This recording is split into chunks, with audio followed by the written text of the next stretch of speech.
Live from the 607, it's the Ocho Duro Parlay Hour, where we're talking everything movies, TV, comics, and entertainment. Join in the conversation on social media with the hashtag ODPH, because here we go.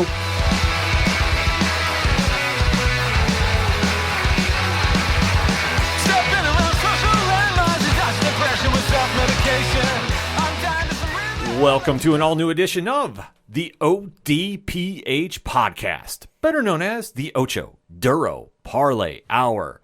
What's happening, everybody? Thank you so much for joining us this week. My name is Ken M. Joining me in studio, as always, you know him. He's the co-host. His name is Padawan J. Hello, hello, hello. And for the first segment, we have a special guest coming back on the show. Now, if you listened to the sports show this week, and I hope you did, and by the downloads and streams, a lot of you have, so thank you very much. We decided to bring him back for the opening segment of the show because obviously you're listening to the entertainment edition of the ODPH, where we talk movies, TV, and comics. Comics being the emphasis for the opening segment. If you want to find out everything going on with the ODPH, you swing on over to odphpodcast.com and use the social media hashtag ODPHpod. But we have a special guest that we don't want to wait and do the long intro for. We need to jump into arguably the most talked about TV show of the past week. And this is a gentleman on the line that has a lot to say about it, because if anybody is going to talk about She-Hulk Attorney at Law, is our good friend returning to the podcast for this segment, the one and only Mike from the Multiverse of Badness. Mike, what is going on? Thank you for having me on again. I had a blast yesterday talking some football, talking some UFC, and then I begged you back on, and sadly for your listeners, you're allowing me to hijack a little bit more of the show, but this is right in my wheelhouse, and I am excited to talk about what we're up against next. Yes, because when we were talking about doing the show and planning out what we're doing for the entertainment edition, obviously She-Hulk is where we have to break down, because Tatiana Maslany's hit show on Disney Plus has definitely got a lot of people buzzing about the ending. And if you've been listening to the Multiverse of Badness, which you should, Leapfrog is a franchise character of that podcast. Nobody reps him more than Mike and Zach. And when we have to kind of tie into what this show is about, this was a no-brainer. Mike was saying, if you guys are talking about this, I'd love to do this. Boom, we're making it happen. Because that whole episode had so much reaction online. And I think it caught some people off guard. If you're a longtime comic reader, it did not catch anything off guard per se, but we're going to dive into all that is the finale of She-Hulk Attorney at Law on Disney Plus, season 1 finale entitled Whose Show Is This? So let us go into it like we always do on the ODPH. We'll give you a spoiler-free statement. After our spoiler-free statement, we give you a countdown. So if you want to avoid spoilers at this stage, we're giving you a fair warning. We give you that countdown, duck out, pop back in after you see the episode. Otherwise, you have been fair warned. We are going to deep dive into this episode because there's a lot to break down. So that said, Mike, since you are our guest, give us a spoiler-free statement on the finale. Well, I think the last several episodes continue to, I hate to say the word, get stronger, more entertaining, etc. Had a blast with this one. Probably the thing I like the most, being a comic book nerd myself, is the references back to particularly a run. I won't say which one in case it may spoil something, but it does continue to reference the comic book heavily in this, and I was really excited to see those references and got some real belly laughs. So yeah, loved it. Can't no complaints. No, I thought this episode was really good. You know, for a while it threw me for a little bit, but then I'm like, oh, because I didn't know quite where we were going. It threw me for a loop. But once I got back into it, you know, and I started to understand where we're going, I'm like, okay, I'm in for this. It was a really good episode. You can definitely tell who's read a She-Hulk comic and who hasn't by their reaction to this episode. I thought it was great. I really enjoyed it. I was very surprised by one certain appearance in this episode, because there's a lot to break down when said person showed up on screen. But otherwise, I thought they really did a nice job tying it back to the comics, which we all seem to forget at times. It is Marvel Comics, not Marvel Cinematic, when we really break down these characters. So that said, we're going to go into spoiler talk now. So in 3, 2, 1, Mike, what did you think? Well, just starting out, and as much as I love the comics, probably the best throwback in this entire series and possibly in the MCU history was the callback to the original Incredible Hulk TV show where they did almost the note for note intro. As a fan of the show as a kid, I lost my shit. I was like, I don't know how many people are going to get this based on age because I am 50 and I watched that when I was younger. So I'm guessing a lot of the new generation of Hulk fans, MCU fans may not have gotten it. But for me, I was like, this is going exactly where I didn't know I wanted it to go, but I'm super excited it did. Yeah, I'm right there with you. I'm an old school fan of the Bill Bixby show. So like the fact I saw that intro, I marked out. I know Pat had never seen that before. Nope, was a little before my time. Yeah, and if you've never seen that, I mean, that is some TV gold right there. I've seen clips, but I've never seen like a full episode. Right, but the fact they decided to do the whole intro and do the Savage She-Hulk too, which that was a big thing as well, because that ties into the first comic series from 1980. They really played up into the 70s TV show, and it really connected. And I thought this was a nice way to kind of tie everything back to the television history of the Hulks. And it really started off the episode well, because you have to remember, since the show has been on Disney Plus, it's gone into a couple different directions. And then over the past 3 or 4 episodes lately, they've started tying it into a storyline within Telegica, which in the comics is synonymous with the Leader, who we do know is going to be returning for Captain America 4, New World Order. So we thought, okay, maybe they're going to kind of play into this because whoever has been behind this organization has been trying to ruin Jennifer Walters. They've done everything from ruin her publicly at her acceptance for her lawyer award that she was winning. They've done everything to smear her online with an online campaign. They have really taken the time out to really try embarrassing her for no reason. And this is where she is coming off the reaction when at the said award ceremony, she loses control and she is taken into custody by none other than Damage Control. Now, Mike, you're an old school comic fan. When you are seeing Damage Control show up at these events in the MCU, what is your reaction? You know what? I am not 100% sure because it seems like at times they're played very seriously, a lot more so than you'd expect, but at times there's like a little underlying comedy, I think, in Miss Marvel, even though it wasn't comedic as much. I mean, it was definitely the way that, I forget the lady leader of Damage Control that was in Miss Marvel. I'm not 100% sure what to think of Damage Control. It does feel like they are trying to take some of the SHIELD luster away in the run now. I don't really know, but yeah, I'd love to give a better reaction than that, but I don't even know how to react. Yeah, like the thing about it is, if you've never read the Damage Control comic, because that does exist, they're always the cleanup crew when the MCU is trashed.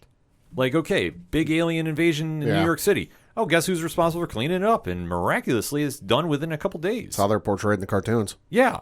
So the fact that they are now like Damage Control. Yeah, like, this is still something that hasn't set in with me because I expect this to be S.H.I.E.L.D. If it was S.H.I.E.L.D., I'd be able to understand it a little better. But the fact that you're really trying to hype up Damage Control in the post-blip era is just weird to me. The only thing I can think is, like, it's just they're using it for story purposes to fill the void for S.H.I.E.L.D. That, like, I realize the whole Agents of S.H.I.E.L.D. thing happened, but we don't know how that ties into the Marvel Cinematic Universe overall. But I think we won't get a confirmation or any sort of, like, because, like, we know S.H.I.E.L.D's around. Yeah. But, like, to what extent and how widespread they are, we don't know. You know, so I don't think maybe until, Secret Wars. I don't think we'll get any sort of, like, okay, here's where S.H.I.E.L.D's at. Or Secret Invasion. That's what I meant. Yeah, Secret Invasion. Yeah, no, I think you're right on that. I think we're going to obviously wait for the triumphant return of S.H.I.E.L.D., but it's just so weird that they're plugging and playing Damage Control. Like, of all the MCU properties, comics universe, that is, that we're going with Damage Control, like, of the cleanup crew? All right. Yeah, and I'll give you a Damage Control reference to how silly Damage Control is in the comics. They did some sort of movie, and I think it was issue 3 of Damage Control. I can't remember the nuances, but when I was researching for a show that I did with Joey, when we were talked about Nightcat, it says in that comic that Nightcat contributed the music to the movie. So I had to, Nightcat, if you don't know who Nightcat is, you guys got to go look it up because she is hilarious. But yeah, so she was even referenced in Damage Control. So yeah, it's a wild ride what they do, and like you mentioned, it's not playing them as serious as they're playing them feels a little wrong, but there did seem to be a few cracks maybe where it could get a little funny. So maybe they're really selling the hard line of these guys are serious, and then maybe we'll even get a series of that would actually be really funny if we get a kind of a drop-in series. It's a damage control series because that way you could almost do it without a lot of the stars. You could probably do it on the cheap and then have it where you get to see them at the office, and that's when you really realize, yeah, these guys are a bunch of idiots. Yeah, no, I know they've been rumored to do that, like pre-MCU blowing up is the way it has. That was always something that was kicked around, so I would love to see that, especially in the MCU now. I think they can definitely have some fun with some of the C and D list characters. Like, if I can get a Great Lakes Avengers crossover with them, I'm here for it. I'm here all day, every day for that. But as this episode kicks off, Jennifer Walters is now released from Damage Control's custody. And she has the same deal that Emil Blonsky had, which she has to wear an inhibitor on her ankle that prevents her from transforming into the sensational She-Hulk. And, obviously the bad times are rolling because at the same point she's let go from the law firm she's working at. So suffice to say, she's down on her luck. And then we roll into where her best friends are taking the hero support route, and they're trying to investigate Intelligica on their own. So you have Nikki, who's been her assistant a long time on the show. You have Pug, who is going with, who's also a lawyer at the firm, trying to go undercover to really dig into what this group is about. Now, Mike, when you're watching this unfold, like, are you going like, okay, how is this all going to play out? Because you see that, John Segura, who plays Pug, is not exactly fitting in with the Intelligica model, shall we say. Yeah, I'll tell you what I was disappointed here is I was hoping when she was fired, somehow or another they would reference, it would be like, she would say, you can't fire me just because I'm not She-Hulk anymore. And they pull out like a paper of a photocopy you can't see. And they're like, Jen, we have to talk about this photocopy. And then she looks at it. She's like, oh, okay. Where she photocopied her butt. Yeah. In the slot run. So I was hoping they would reference something like that when she got fired. But yeah, that was, I won't say a disappointment for me. I was probably looking for too many Easter eggs and hoping, because after getting Frogman and Ribbit and Rip It? Yep. Yeah, I was like, at this point, my mind has gone like off the deep end. I'm like, I just want more of this goofball way. So the fact that it was played almost too serious at the time, I was like, you know what? I need a little more. If you're going to be this ridiculous, go full in. Yeah, no, I agree with you, and especially Josh Segura, which I apologize, I said John previously. He definitely played into this role, and especially just being kind of like the lackey to the group here between her and Ginger Gonzalez as Nikki, who she was great the entire series too, as Jen's assistant. So as they go undercover, we find out the truth behind Intelligica. Pad, who is the one that is behind Intelligica? Phelps, the guy for, I forget what the hell he was. Yeah, he was the artsy date that she went on. Yeah, who was like really thinking too highly of himself. He turns out to be Hulk King. Now, I sat here and I was like, this is kind of where I started turning on the episode a little bit because I'm still buying into the storyline. And I'm going, really? My turn was about maybe 5 minutes later, but at this point I was still, and I was like, oh, okay, I can understand it. Well, because I'm sitting here going, I'm fully in comic mode, and I'm going like, oh wait, so you're just gonna write him off as, the snobbish, d-bag that is just griping to gripe. Like, it's just, I was just like, okay, this is kind of disappointing, but we're gonna see where they go, because you just see like all these like macho jockish talking down about everybody on the show, like in She-Hulk's camp there. It was just kind of like, all right, this is how this is going to play out. All right, let's see how we go from here. Like, Mike, I don't know what your feeling was after the big reveal. Yeah, I think you're right in saying that it felt a little too just almost on the nose, where it was like, okay, you've led us up this entire series and doing a very good job almost predicting how people would react, especially a certain sect of Twitter that is very upset about, powerful women, etc. And then the payoff is, oh, those guys are the ones that did this. But I will say this, and this is almost too on the nose, but also too perfect to pass up, is when Todd actually says to That's right, his name's She-Hulk, Todd. yeah, he's very much talking about like you were just given your powers. And he says something to the effect, I wasn't given my powers, I had to earn them. And this is every guy on the internet that hates She-Hulk, etc. And it was so on the nose that it felt to me that redeemed kind of the arc to say, yes, these people are exactly who you think they are, and they will go through great lengths and tell you they deserved it, even though he's sitting here telling her she was given him. He stole from her, and it's like, but I earned it. So yeah, it is again, yeah, maybe bring the leader in here, etc. But I don't know, maybe not. So I was fine with it, especially given the way they resolve it here about 5 to 10 minutes later. Yeah, no, I definitely got to agree with you on that. This writer's room is very self-aware of how the internet works. Oh, yeah, they definitely played right into the internet, which, I got to say, kudos to them, because they hit a lot of nerves spot on.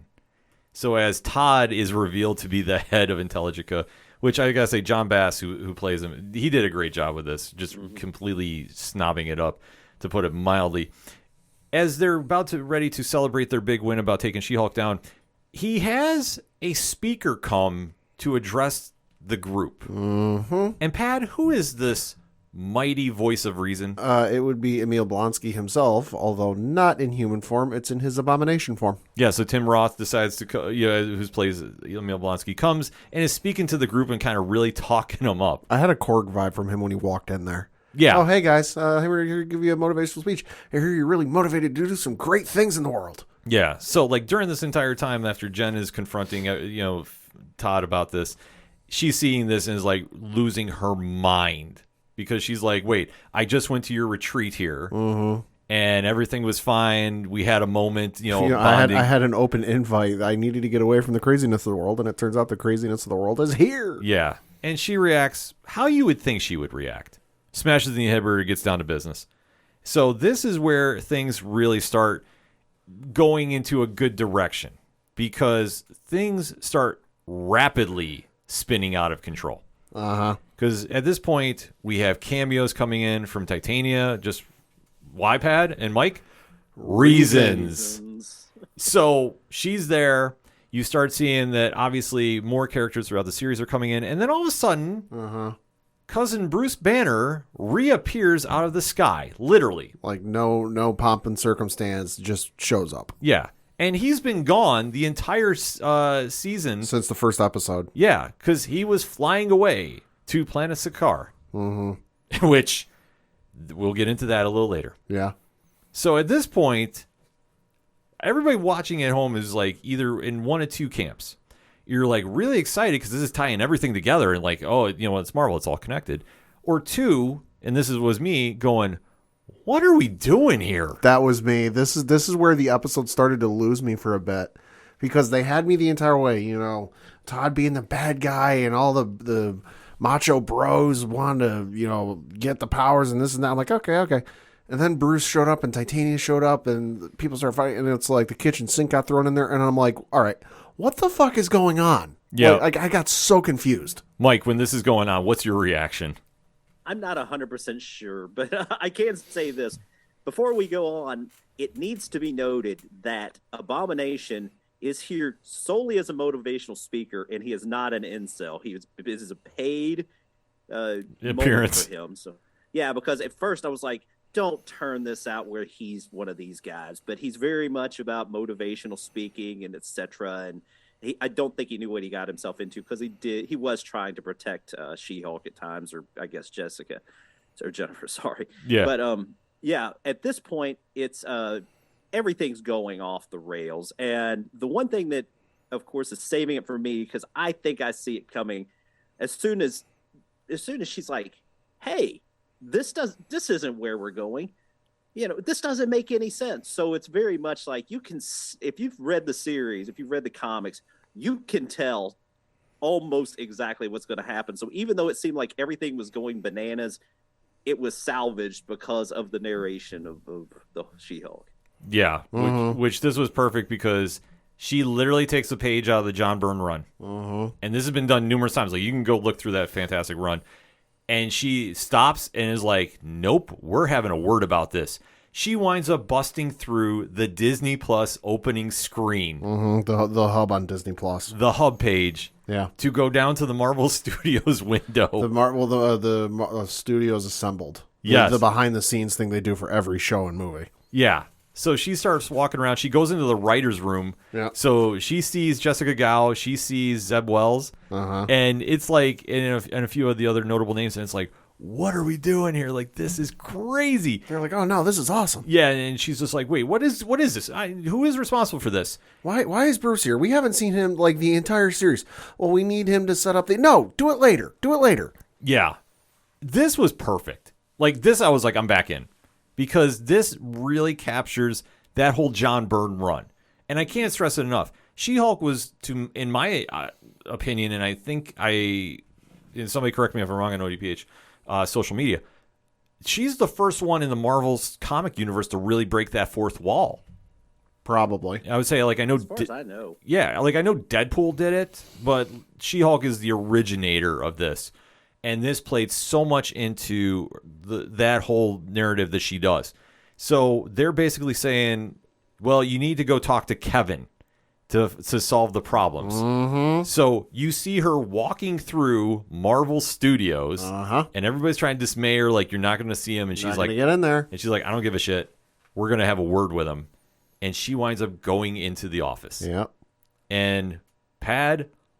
what does she see when she goes in the office? Well, it's not a human, and it's not a gentleman wearing a hat. It's a robot, like something out of like a Portal video game or 70s sci-fi movie titled Kevin. You know, he's an artificial intelligence, and supposedly he's in charge of the Marvel Cinematic Universe's storyline decisions.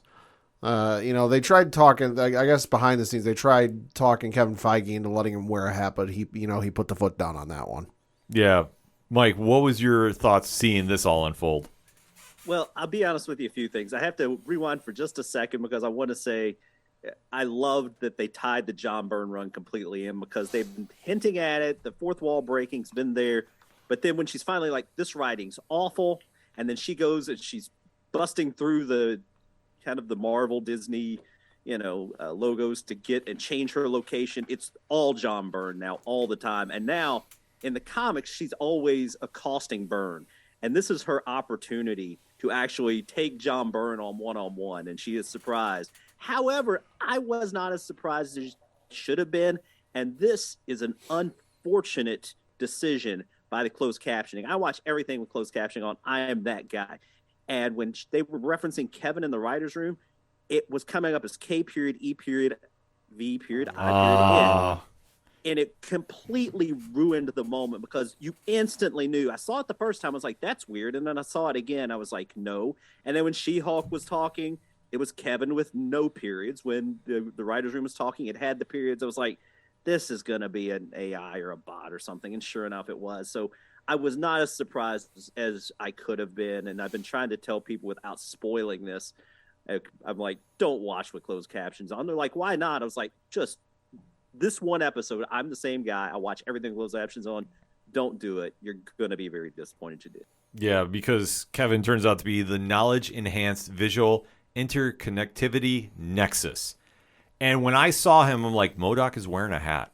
That was legit my reaction. I was like, wait, they did MODOK? Like, what the? Like, is it supposed to be him? So you see that they are now having a meeting of the proverbial minds about the direction of the episode, which I gotta give Tatiana Maslany definitely was playing this up perfectly and going back and forth and doing a lot of Easter eggs for the fans too, because she's like, the Hulk does, smashes a lot of things and occasionally Matt Murdock, and goes obviously pushing for the storyline between her and Matt Murdock to continue, and then decides to drop the bombshell of all bombshells. When are we going to see the X-Men?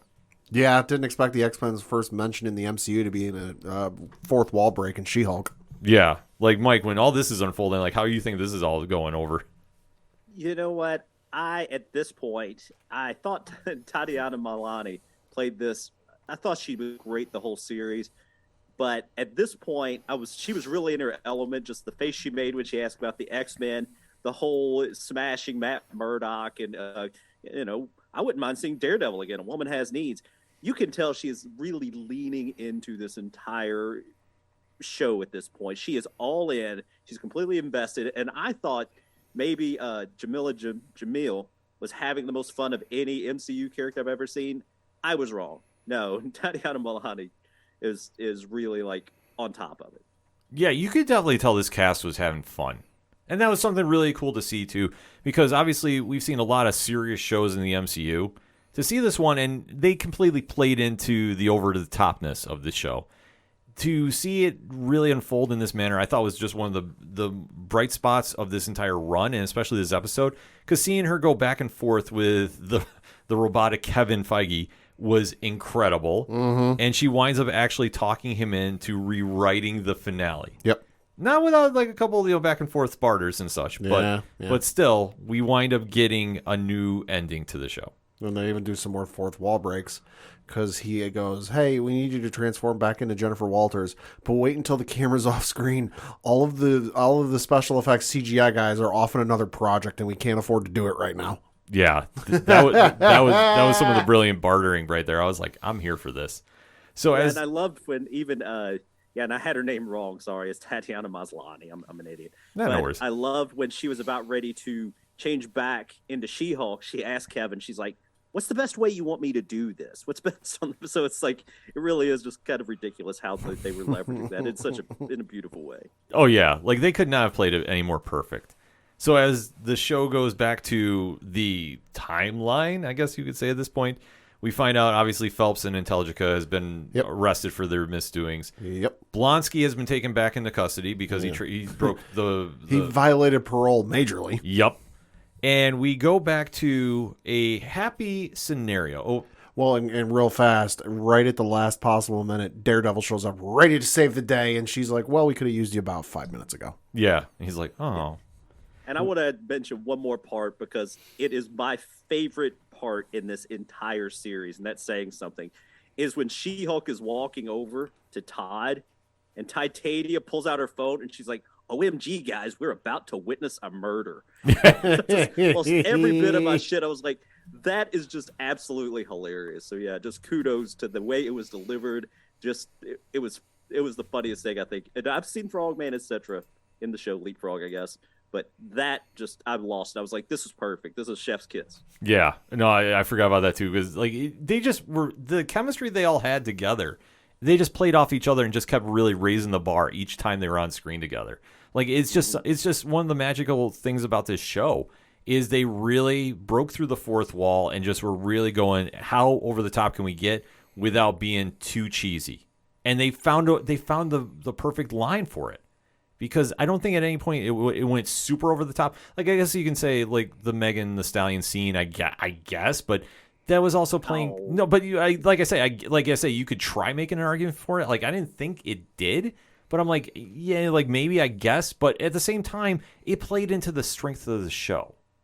Well, I mean, I would say this about that is, like, literally, that is just, a person, a female, having fun and dancing, and being like, hey, you know what? I've got one of my, somebody I love here, and I'm just going to have fun. And she did, and she leaned into it. And, and that's the way, like, at least the way that I've been in offices. Fortunately, I've been in offices that are relatively cool, is, people can have a little fun. People can show a little personality. Nobody's really like, oh, you got to be prim and proper all the time. And I really thought that leaned into the entire tone of not just the show, but the character who has been the entire series very much that person. Let's have fun. Let's leave it all out there and, have a good time. So yeah, when good things happen, she's excited. So she should do whatever she wants to do. I'm happy for things like that. Oh yeah, no, I was too. Like I say, that's the only thing I get. Like I was saying, you could try saying it went over the top, but I don't think it did. Like I think it just really played in. They were having fun the entire time. And for anybody who's like losing their minds about this, we like to remind you, if you enjoyed the scene from Guardians of the Galaxy 1, you have no claim to be mad about the Megan Thee Stallion scene. Just putting that out there.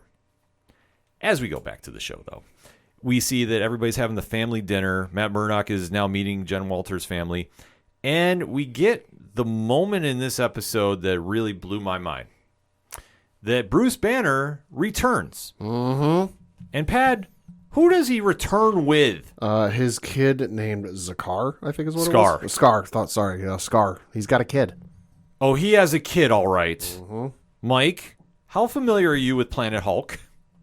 I'm not a fan. We'll just put it that way. I'm more a fan of that than what they did to my boy Scar, though, in the show. But sadly, I was ruined again. Something else ruined me. Even good friends I know posted pictures of this before I had a chance to see She-Hulk on Twitter. They know better, so I'm looking at you. I won't dox anybody, but don't post spoilers out on Twitter the day of the show, people. Please don't. Exactly. We have a 72-hour rule for a reason, folks, and it's a good one, so moments like that don't get ruined. But I will say, when they introduced Scar, I freaked out, and then my instant reaction was, what the hell did they do to his hair? Yeah. That was legit my thing. I was like, oh, wait, what the like, his hair. Yeah. Because it looked like they messed up the CGI, and they just did not go back and fix it before they aired it, because it looks like he has pretty much half of his head shaved, or buzz cut, and the rest is long. I mean, that is a stylistic choice some people do. Yeah, but it's still, if you've ever seen him in the comics, that was not something he's ever worn. I know. But, this is something to see how this is all going to unfold, because if you're not familiar with him, he is the legit son of Bruce Banner, and from his time on Planet Hulk, he is the only survivor, Sakaar, that comes to Earth to meet up with his dad because his mom sacrifices herself to save him and basically gives her powers to him. So now he has the power of the old world, where he can adapt to like gravity and molecular substances too. Like, he can do a lot of things, and you think the Hulk strength is something, he can really unload punches on people too. But he decides to go more like the Conan the Barbarian route, and he carries a big ass sword, and he is not afraid to go cut some people. Like, that is him in a nutshell. And he is an interesting character, to say the least. But now the fact we've introduced him to the MCU, Mike, when you saw him appear, did you think the same thing I did and go, we have the newest member to Young Avengers / Champions? Something like that. They are definitely working in a lot of young actors into these roles, and it's smart. We can talk, and I'll let you guys talk because I'm sure you talked about it before. Is Han Solo in the MCU, so to speak. Harrison Ford, he's 80. Mm-hmm. I mean, at least they're getting some young characters in here, and like you said, let's have some fun with some young characters. Let's build up, like you said, quote unquote champions. Hell, it could be the Defenders for all we know, the new Defenders. But yeah, it's ultimately at its core, it's the Young Avengers. Yeah, and I like how they're mixing up the lineup too. Mm-hmm. Like, Scar was somebody I did not expect to see, because the whole thing is to do Planet Hulk and World War Hulk, because you have to do one or both of them to really do the story justice. There's no way they can do that with a Hollywood budget. Like, I mean, it would be Avengers Endgame type money. Well, and I think part of the reason they're taking some liberties with the lineup of Young Avengers is, and it just appears to me, they're making it as close to the Avengers line without putting the actual Avengers actors and actresses in there, just so it's more familiar and it's an easier draw for the casual moviegoer and somebody who like us who haven't read a ton of comics, because we're used to the rotating cast and people coming in and out and all these different people. That's really confusing for your average moviegoer who, like, they know the movies and they know the characters, but it stops at about there.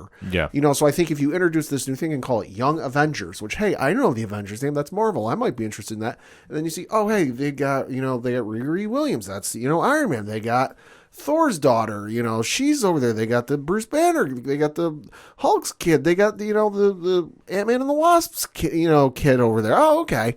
I think that's purposely what they're doing, is they're making it as close to the actual movie Avengers line, just so it can connect with people easier.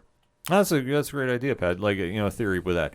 And I think they are, especially with how many young heroes they're introducing. Like, they're going to be setting up for movies down the road, which is smart. Because obviously we know there's only so much you can do with contracts, and I don't think anybody's doing the 9 film deals anymore like they used to. I don't think Marvel's even doing that anymore. No, I don't think they are. I think Kevin Feige came out and said he's only kind of really pushing for 3. Yeah. Which is smart, but it's also can backfire too if you're trying to make sure everybody's all connected. But I mean, that's a whole different ball wax. Well, yeah, but I think the thing of it is it's easier for an actor or actress to stomach 3 movies, and then hey, if they want to come back, they can always come back, rather than locking them in for a decade of their life. Yeah, that's true. But as we see, everybody meets the newest addition to the Banner family. We also get the happy ending. Jennifer Walters is back at the law firm, and she's still vowing that she's going to be a lawyer and a superhero. So her story is done for now.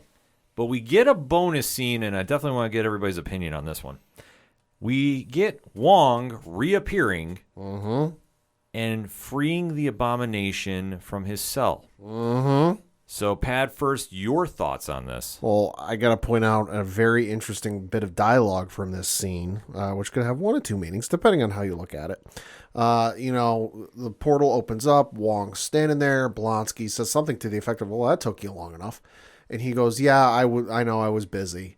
And then Blonsky looks at him and goes, you got sucked into another show, didn't you? Which could mean one of two things, because we remember from earlier in the season, he was binge watching The Sopranos. Yes. So it could mean he finished The Sopranos and he's moved on to another show and he got sucked into another binge watching show, or he got sucked into another Marvel television product.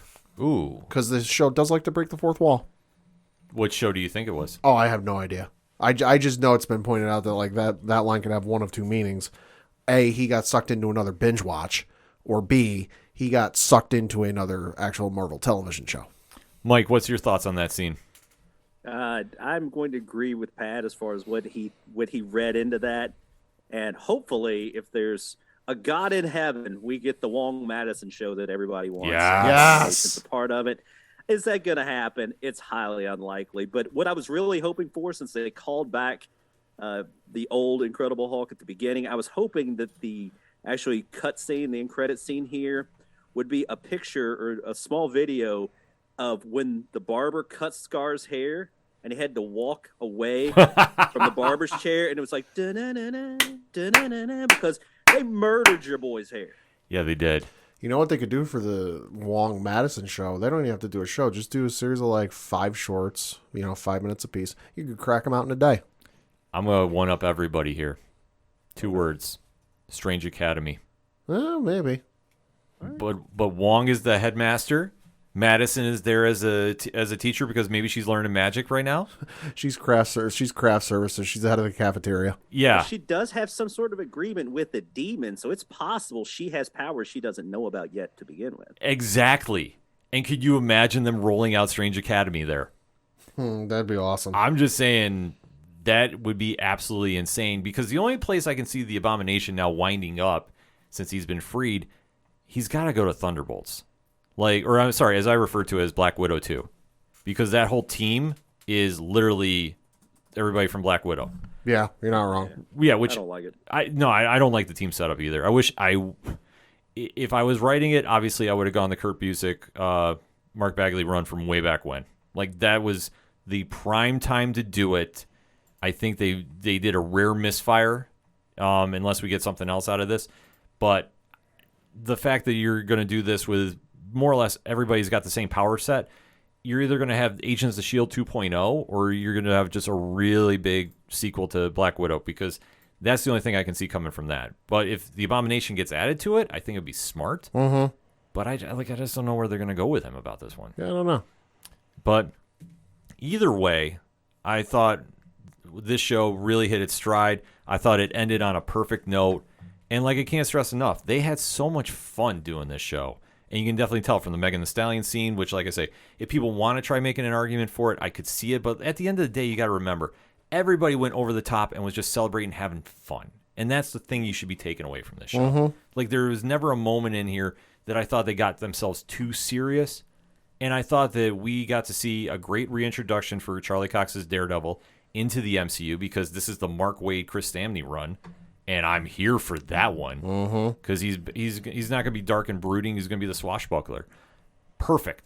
We haven't seen this version of him on the MCU in ever, I think. So I'm definitely excited to see that. And I think for Jennifer Walters, she's now a character that's going to have a major impact on the Avengers moving forward. We do know we have more Avengers movies coming. I definitely see her being a bigger part of that as it plays out. So, that said, Mike, what is your final take on the season and finale in general?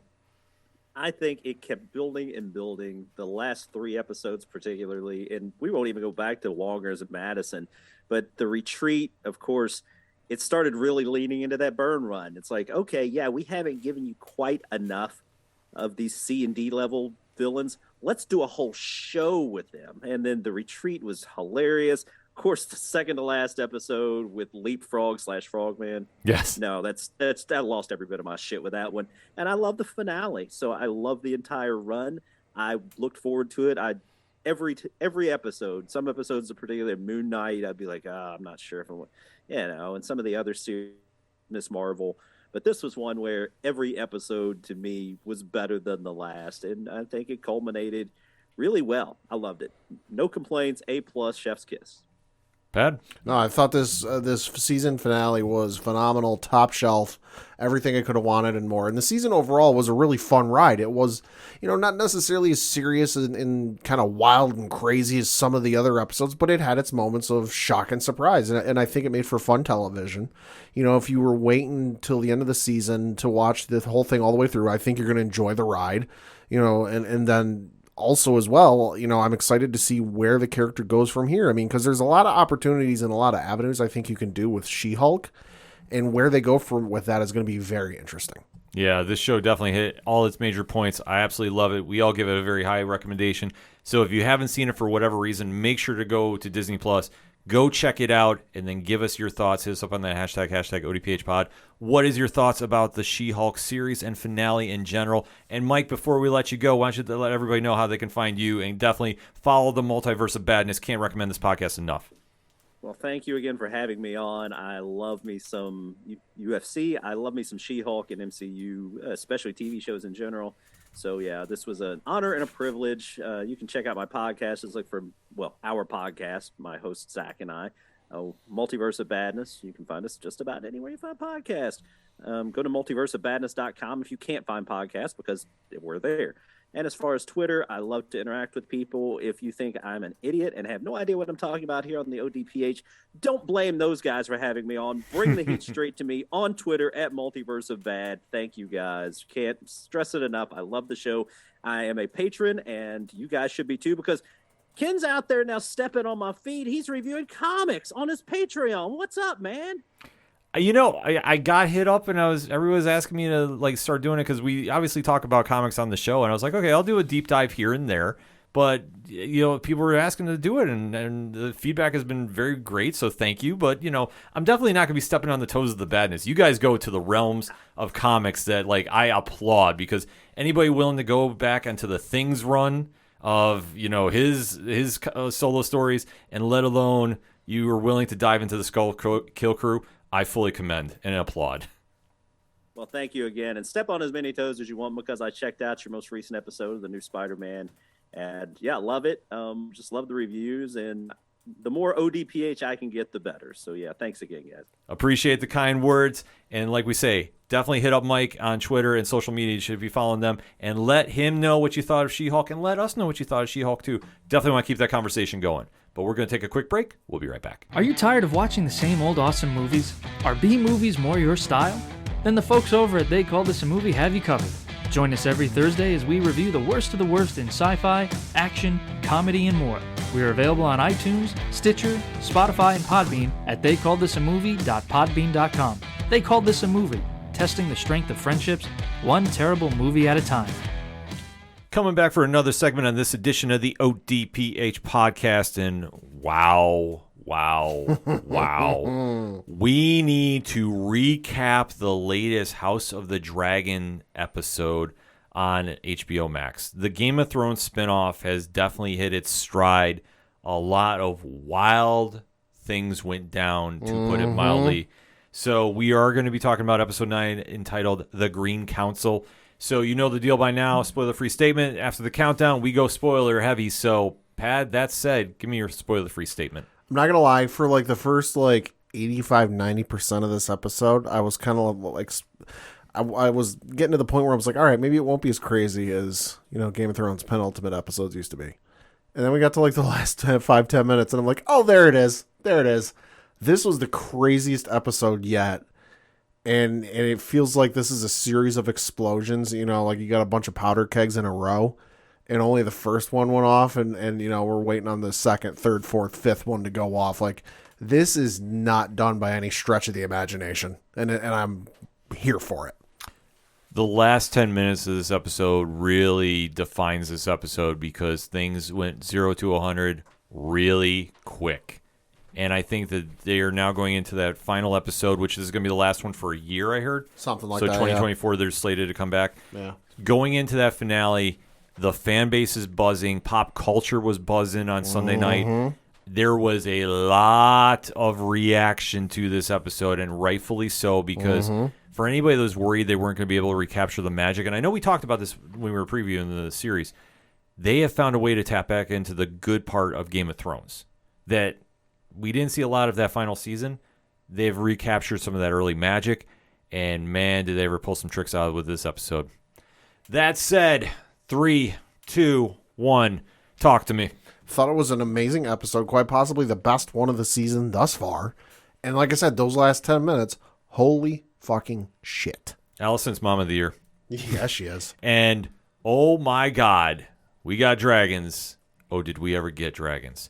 Because now this episode jumps in where Viserys is long gone. So now everybody is planning on filling in the successor role. We'll say the plans they've been machinating and the, schemes they've been scheming for the better part of like 15, 20 years. Well, time to put your money where your mouth is and see if you plan right. If not, good luck. Yes, and this is where Queen Alicent had overheard Viserys on his deathbed talking about his dream and Prince Aegon, and really thought she was meaning his kid, even though it was not the case. So one little misunderstanding is now spiraled into this whole fracas we're in, if I can use the word fracas.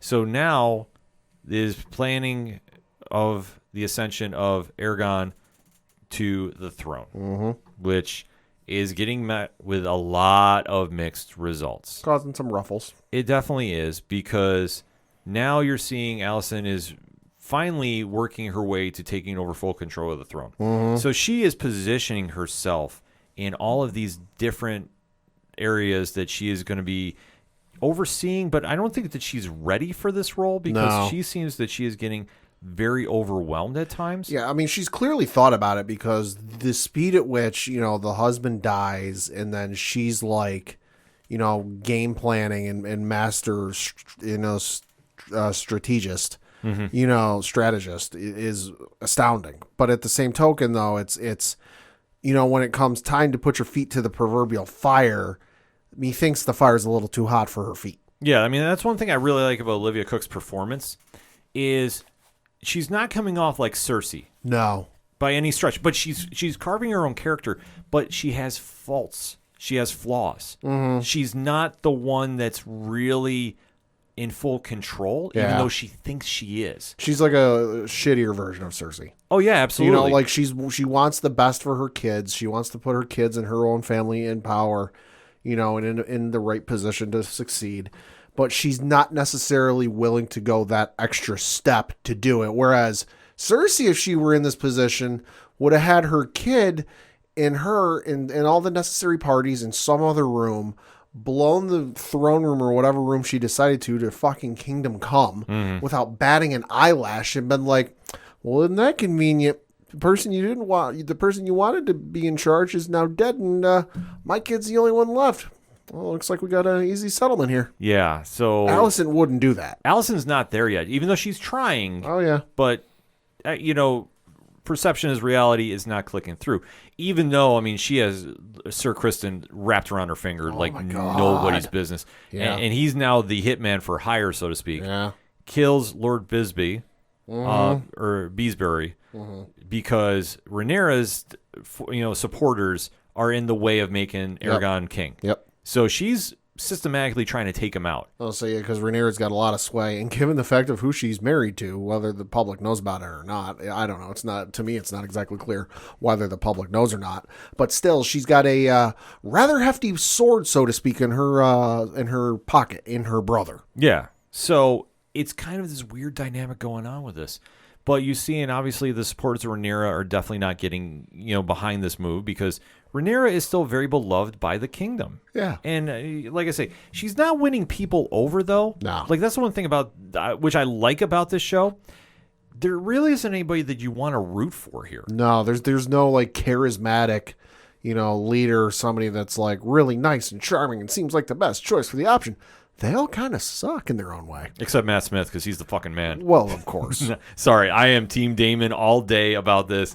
But like I say, when you talk about in comparison to Khaleesi, and obviously her Queen of the Dragons and all that. Yep. Like, obviously people were rooting for her, people were rooting for Jon Snow. Yeah. You don't have that here because even like Rhaenyra, and it's not Emma Darcy's fault too. She's playing the role very well. Oh, she's phenomenal.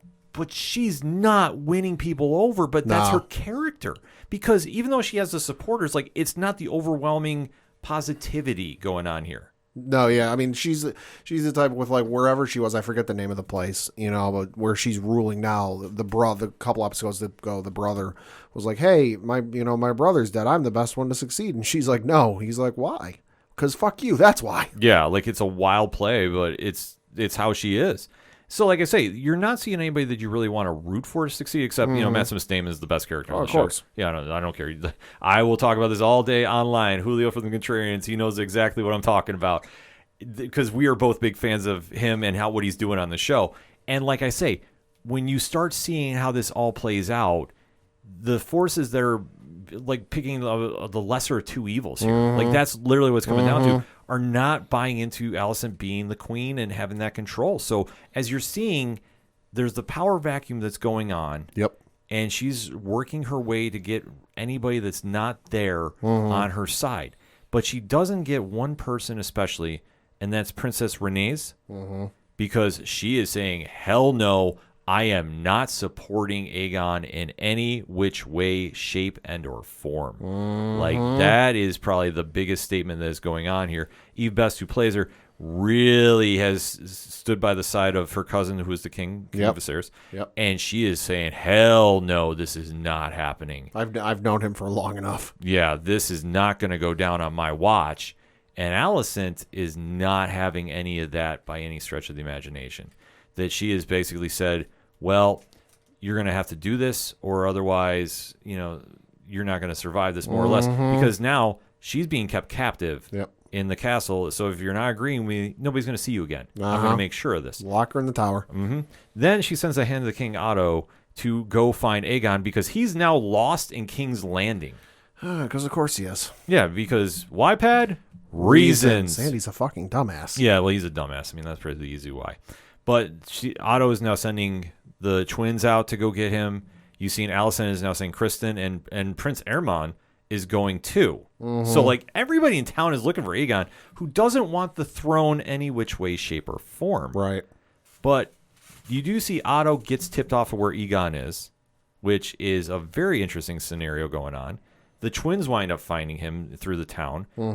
But it's like a play of like who can find him first to like impress the queen. Yeah, well, and plus it's a tenuous time just because, without knowing every detail of medieval history, I'm sure it's happened in more than one occasion where like king dies, he's already named a successor, and in the process of changing hands, I guess you could say, the kingship, throneship, I'm sure there's been instances where the heir has been killed, so and she and Alicent knows how ruthless and vicious people can be in this world, that they are not afraid to stab people in the back. And she goes, hey, listen, I want to secure the bag for my family. I want to set my family up for success. If I let this kid out on his own, hell, even if it's to go to the market to buy an apple, somebody could walk up beside him and slit his throat. I got to find this kid. Damon. Excuse me. Damon. Yeah. Which I think is going to happen sooner than later. But yeah, so she has to go round him up and bring him back into the fold because she knows that she can't take the kingdom directly. She has to use her kid. And you definitely see he is fighting this because he's like, I don't want any part of this. Like, this is not me.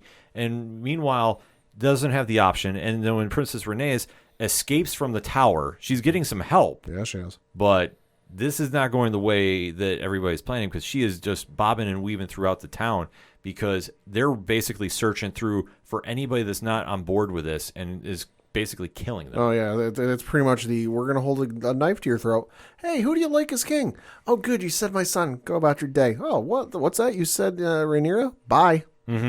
But this is all playing into Alicent's plan because she says how she can convince Aegon to be the king. And there's that weird moment where they're going to the coronation. where he says, "Mother, do you love me?" And she's like, "You're an idiot." Like, it's just such a cold line. I'm starting to think she doesn't. No, You're a means to an end because, hey, as we know with royalty, the kingship doesn't move laterally. Well, usually it doesn't move laterally. More often than not, it moves upward and it moves downward. Yeah. So it is wild to see how this is all playing out. And when you have this unfold, you know that this is all just a setup. This is a big PR stunt. Even the time they're posturing. Yeah, even the time of Game of Thrones, it's such a made up moment. But yet here we are. So then everybody is led into the town of the Dragon Pit, where they're putting on a spectacle. Like, this is a royal coronation that you expect to see. Oh yeah, and this is so forced and so rushed just because, the king died in the night. Presumably, they haven't said, but presumably almost no time has passed. No, it's just literally 12 hours. That's the way I took it. So some point in the night, king died. This is all the next day. So you would figure under normal circumstances, this would be a whole process that would take days, if not weeks to certify, I guess you could say. But this is like signed, sealed, delivered. We are doing this now because we have got all the necessary pieces in place to not fuck this up. And I want to get this done now. Yeah, so they're definitely rushing through everything because they know there'll be resistance. I'll say they're playing it on any % completion speed run. Yeah, so it's a weird scenario, but you know how forced it is. Everybody looks super uncomfortable up there for the most part, except Alicent, because she's manipulating everybody about this.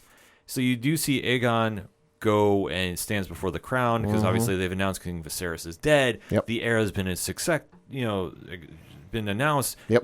The succession is here. Yep. He now stands and poses in front of the crowd, and he raises his sword up because now he's starting to buy into his own hype. Yeah, I think he's seeing the crowd. He's seeing how hyped the crowd is, but of course, honeymoon face. Yeah, exactly. How hyped the crowd is, and he's like, you know what? This might not be so bad. Yeah, so what he doesn't realize is Rhaenys is now running around the town because once she was freed by, was it Sir Eric that freed her? I think so, yeah. So she now has one ally that's helping, which is kind of weird to see how this plays, but you do see that she's now escaped and she goes into somewhere we don't know exactly where at the time. It's underneath the building, though. It's underneath the building, which, like I say, we find out is the Dragon Pit. So now, putting one to one together, we do see the final 10 minutes unfold. Aegon is standing in front of a packed house. Yep. Stadium size if you need a visual inside this castle. Like the doors are open to this room, and the crowd is standing out into the doorway and out the other side. And then, Pad, what happens? The ground shakes. There's a bit of an earthquake, and then the ground underneath them breaks. And who comes through the floor? A giant fucking dragon, ridden by Rhaenys. It's her dragon, Meleys, Meleys.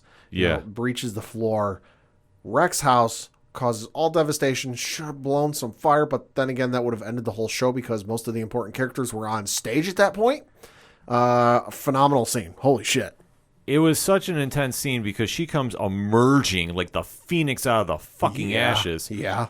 And you see her just standing there. Alicent freaks out. She shits her britches. Exactly, because she's sitting there the entire time going like, wait, what just happened? Like, what the fuck? How did you get out? I didn't plan for this. Yeah. And you just see Rhaenys is on top of the dragon, just poised and ready, and you see that dragon is ready to unload. And all the while, people are dying from getting, upended into the fucking ceiling. Because the dragon comes through it.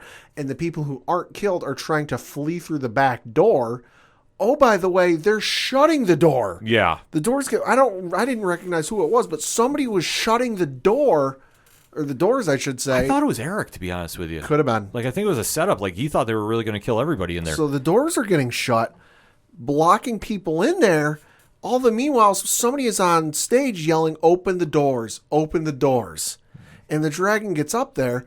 Alicent steps in front of her kid because she's convinced he's about to torture, but hello, it's a giant fucking dragon. What the fuck you think you're going to do standing in front of him? You're both going to get torched. Well, she just has this maternal instinct that kicks in for the first time this entire episode. Yeah, I digress. I'll say friggin' 10, 15 minutes ago, "Oh, do you love me, mother?" Idiot. Yeah. She stands in front ready to get burned to a fucking crisp like a marshmallow. And then the dragon just roars, gets a little bit of saliva on her, and leaves. Yeah. And basically Renee says, I can get you at any time. Like you try it. You just made the biggest mistake of your life. Uh-huh. And I'm going to let you live because I'm going to come back. And when I come back, you're not going to want to see me. She flies off. Yep. And that is how we wrap things up. Wild. But insane to see this all unfold. That now Alicent, who thought she had control, thought she had everything in her favor, loses everything within the last 10 minutes. Because even though Aegon is still king, he's now been publicly embarrassed. And this is one thing about the Game of Thrones land is word travels fast even without the internet or Twitter. Yeah. And people know that he got punked out. Well, and you have to figure that's a public declaration of war. Oh, God, yeah. Between, Rhaenyra's crew, because Rhaenyra is technically in charge of her own little island portion, whatever it is. So you have to figure that. And we know Rhaenyra, or Rhaenyra, whatever it is on Daemon and Rhaenyra's side. So that has to be considered a declaration of war. So, hey, congratulations, you have a king, and he's put you at war inside the first 5 minutes. Like everything's falling apart instantly. And it's brilliant. Literally. It's brilliant to think about it because Alicent has sat here this entire time. She manipulated her way to get into the king's graces. Thought she was playing chess. She's really playing checkers. And now she is at a standstill with the supporters that she has, which were all in that building that, like I said, I can't remember exactly if it was Eric or whoever was shutting the door, but they were trying to kill everybody in there. Oh, yeah, they were. Like, that's the whole takeaway from this. This was a planned attack in there. Oh, yeah. And yet now everybody lives or is able to survive, is now going to go run around King's Landing and go, the king could not fend off the threat. What is going to happen now? Well, I get the feeling somebody's going to die, although I'm not entirely sure because the next episode is titled The Black Queen, which, I mean, if you wear black, you typically know what that's for. Yeah. So... like they're gonna kill off somebody against Game of Thrones. Like we're back to real Game of Thrones. Yeah, like not this watered down nonsense of the last season, in my opinion. Like something is gonna go crazy. I fully think Matt Smith's Daemon is gonna kill off one of the kids. He might kill Aegon. Could be. Like he's gonna do. There's gonna be a standoff of some sort. Like you're almost seeing there's one or two scenarios that's gonna happen with him. He's gonna fight Sir Criston. Like that battle's eventually coming. Or he's going to fight the one with the eye patch of Alicent's kids. Yeah. Who I always blank on, but he's he lurks around there. Yeah. He's Aemon. Prince Aemon? I think so, yeah. So, like I say, when you start factoring that in, like, okay, that's a battle that's going to happen before the show wraps up. But to leave on such a note, which like I said, we're not going to see House of Dragon, I don't think, until 2024. This is going to be a big deal because they're going to want to keep that fan base talking and buzzing. That's the one thing about the show, even though, like I say, it's already been taped or whatever, they understand the temp in the room. Like, they understand that they need to drive this episode into a fever pitch. Like I say, the fever is going to carry through because everybody is going to sit there and be buzzing about this. Like, Sunday night, I'm serious when I say this. You're going to be on social media, and there's going to be just an overwhelming reaction to this. Because I feel that they're going to go out, and this is going to be the usual episode 9. Like, we thought this was crazy. They're going to end on some kind of cliffhanger note that we're not expecting. And I'm not saying, like, you're going to see one of the two lead actresses get killed off here. But something big is going to go down. Like, you're going to see maybe a crazy battle scene, which I think they've been kind of teasing at. Or at least, like, maybe the start to war. Like, the real salvo. Like, the soldiers. Like, all the armies coming together, whatever. But this goes into the favor of the show. Like, I think this was such a brilliant episode, and it really showcased the flaws of Alicent. And like I said, Olivia Cooke has been playing this role phenomenally. And to really see how Eve Best really sunk her teeth into this and then definitely went in and was the hero that we were all kind of seeing, waiting to watch, and really stole this episode because once she got loose and she was finding her way to lay low out of the sight of Alicent and her forces, stole the show, did the mic drop moment, and now is flying back to Rhaenyra and her camp and basically saying this is what's going down. Like, this is how wild this episode was. But it definitely clicked on all levels. Pat, final thoughts on this? Fucking crazy episode. Loved every minute of it, and especially that last 10 minutes. Wild. Going to be real interesting to see what happens next week because I think a few bodies are going to hit the floor. I think so, too. I'm expecting a big battle. If we don't get one, they had better leave us on like this mic drop moment that we're going to be buzzing about. But I'm guaranteeing you this, social media is going to be running crazy Sunday night when this goes down. So you definitely want to make sure you catch up on the episode. Hit us up on that hashtag ODPH pod. What is your thoughts about episode 9 of season 1 of House of the Dragon entitled The Green Council? Let's talk, shall we? We're going to take a quick break, though. We'll be right back. You ever wondered what comics Mark from Vale Mai is into? What Zach from Left Behind's favorite MCU movies are? Well, Metalcore Nerds is the show for you. My name is Sean Mott, and here at Metalcore Nerds, we cover the latest things in pop culture, whether it be Star Wars, Marvel, DC, AEW, and everything else in between. You can listen to the show every Monday on Adobe Howl at 7 p.m. Eastern, or find it anywhere you find podcasts after it debuts on the radio station. Coming back for another segment on this edition of the ODPH podcast, and there was an MCU show that we have to discuss. Yes, we do. And we didn't get a chance to because obviously with New York Comic Con going on, there's a lot moving. There's a lot of TV on right now. There's a lot of moving parts that have been going on, so we're definitely catching up on a lot of stuff. But this is one that we've heard a lot of people ask us about. This is one that we definitely want to speak on because this is going to really open up some doors to the MCU, in my opinion. And Pad, what are we talking about? That is the Marvel television special, Disney Plus special, whatever you want to call it. It's a holiday special, that's for damn sure. Halloween special. Werewolf by Night. Yes. We are doing the one-shots now in the MCU. Yes, we are. And I'm here for this because this was a first of its kind that is a one and done for now. For now. Of an MCU character that really, I think this is going to open up a lot of doors. I agree. That I think the success of this show was really hinging on how this was going to do. I know it's been very well received on most critics' scores here. Yeah, so on IMDb for the user score, it has a 7.3. And then on Rotten Tomatoes, for the critics score with 94 reviews, it's got a 90%, so it's certified fresh. And then the audience score with over 1,000 ratings, it's got a audience score of 92%. Yes, and if you're not familiar with the character of the Werewolf by Night, originated in 1972 Marvel Spotlight, that is the Jack Russell character. Okay. I know that there was a different incarnation as Sure. of late, but they stayed away from it, and that's fine because Jack Russell is the one I think a lot of the comic fans know. And obviously, if you know the history of the character, which, I mean, basically he has a werewolf curse in his veins, so to speak. To kind of sum it up, to put it mildly, I guess, is just to say, this is something that you can't escape from, and he does have the powers of a werewolf. Yes, he does. Speed, strength, healing factor, claws. I mean, it's just kind of the stuff that happens with him. Everything you'd expect from the classic monster movies. Yeah, so like I say, he has a whole history of that through his, his family and such, and that's why it kind of follows him. And obviously, they did not go into a full detail about this in the comic, or in the show rather. Right. But you can go through the comics, and he is very associated with Moon Knight in the comics. So there's a lot of history there. So that said, seeing this character now show up on a Disney Plus show for even a one-shot blew my mind. Yeah. I gotta say, did not see this coming. Made sense given it's Halloween season, so people are watching horror movies and classic monster movies. So to do a werewolf theme one made all the sense in the world. Yeah, it's kind of a crazy thing going on with this, but at the same time, this is where Marvel is now winning so much.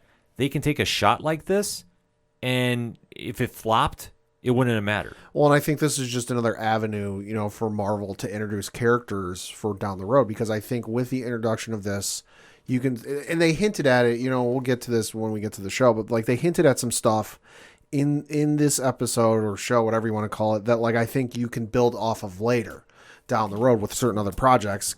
Cough, cough, blade, cough, cough. But I think in future, if they want to introduce, a portion of the cinematic universe or a certain aspect of it, but they don't necessarily think it'll warrant, 6 episodes, 12 episodes, multiple seasons. If they think, we just need an episode for this and we'll call it one and done and it'll move on.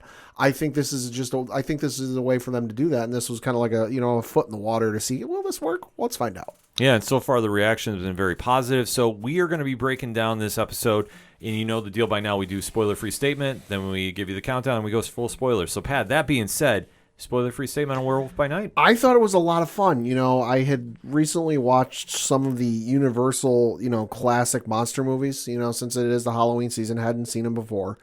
So having just seen some of those, I really dug this because you got that, kind of old school 1930s, Universal classic monster movie feel to it where, yeah, there's some death and yeah, there's some gore and yeah, there's some, scariness, I guess you could say. But there was that classic, we're building up anticipation. We're building up, the thrill and excitement of what you're going to see and waiting to see the name of the show. So I really dug this. I was thoroughly surprised by this. I got to admit, this really caught me off guard of how good it was.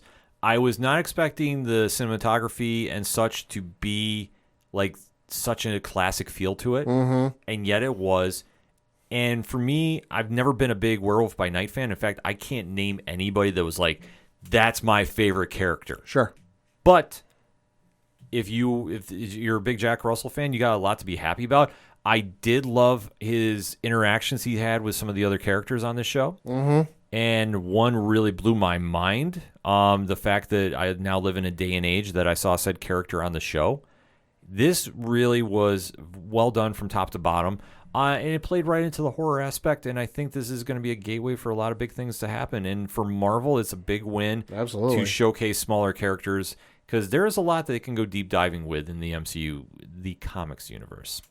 So that said, let's talk some spoilers, Pat. 3, 2, 1. Talk to me. This was really friggin' awesome. I mean, just from the intro where, you had the title card, and it was done in that old school monster movie way. To the black and white. And the only thing missing, and I don't know if they would have been able to replicate it or create it, was kind of like the way those movies sounded, just because of the way they were recorded with the audio. It was early audio recording for movies back then. That was about the only thing this special was missing.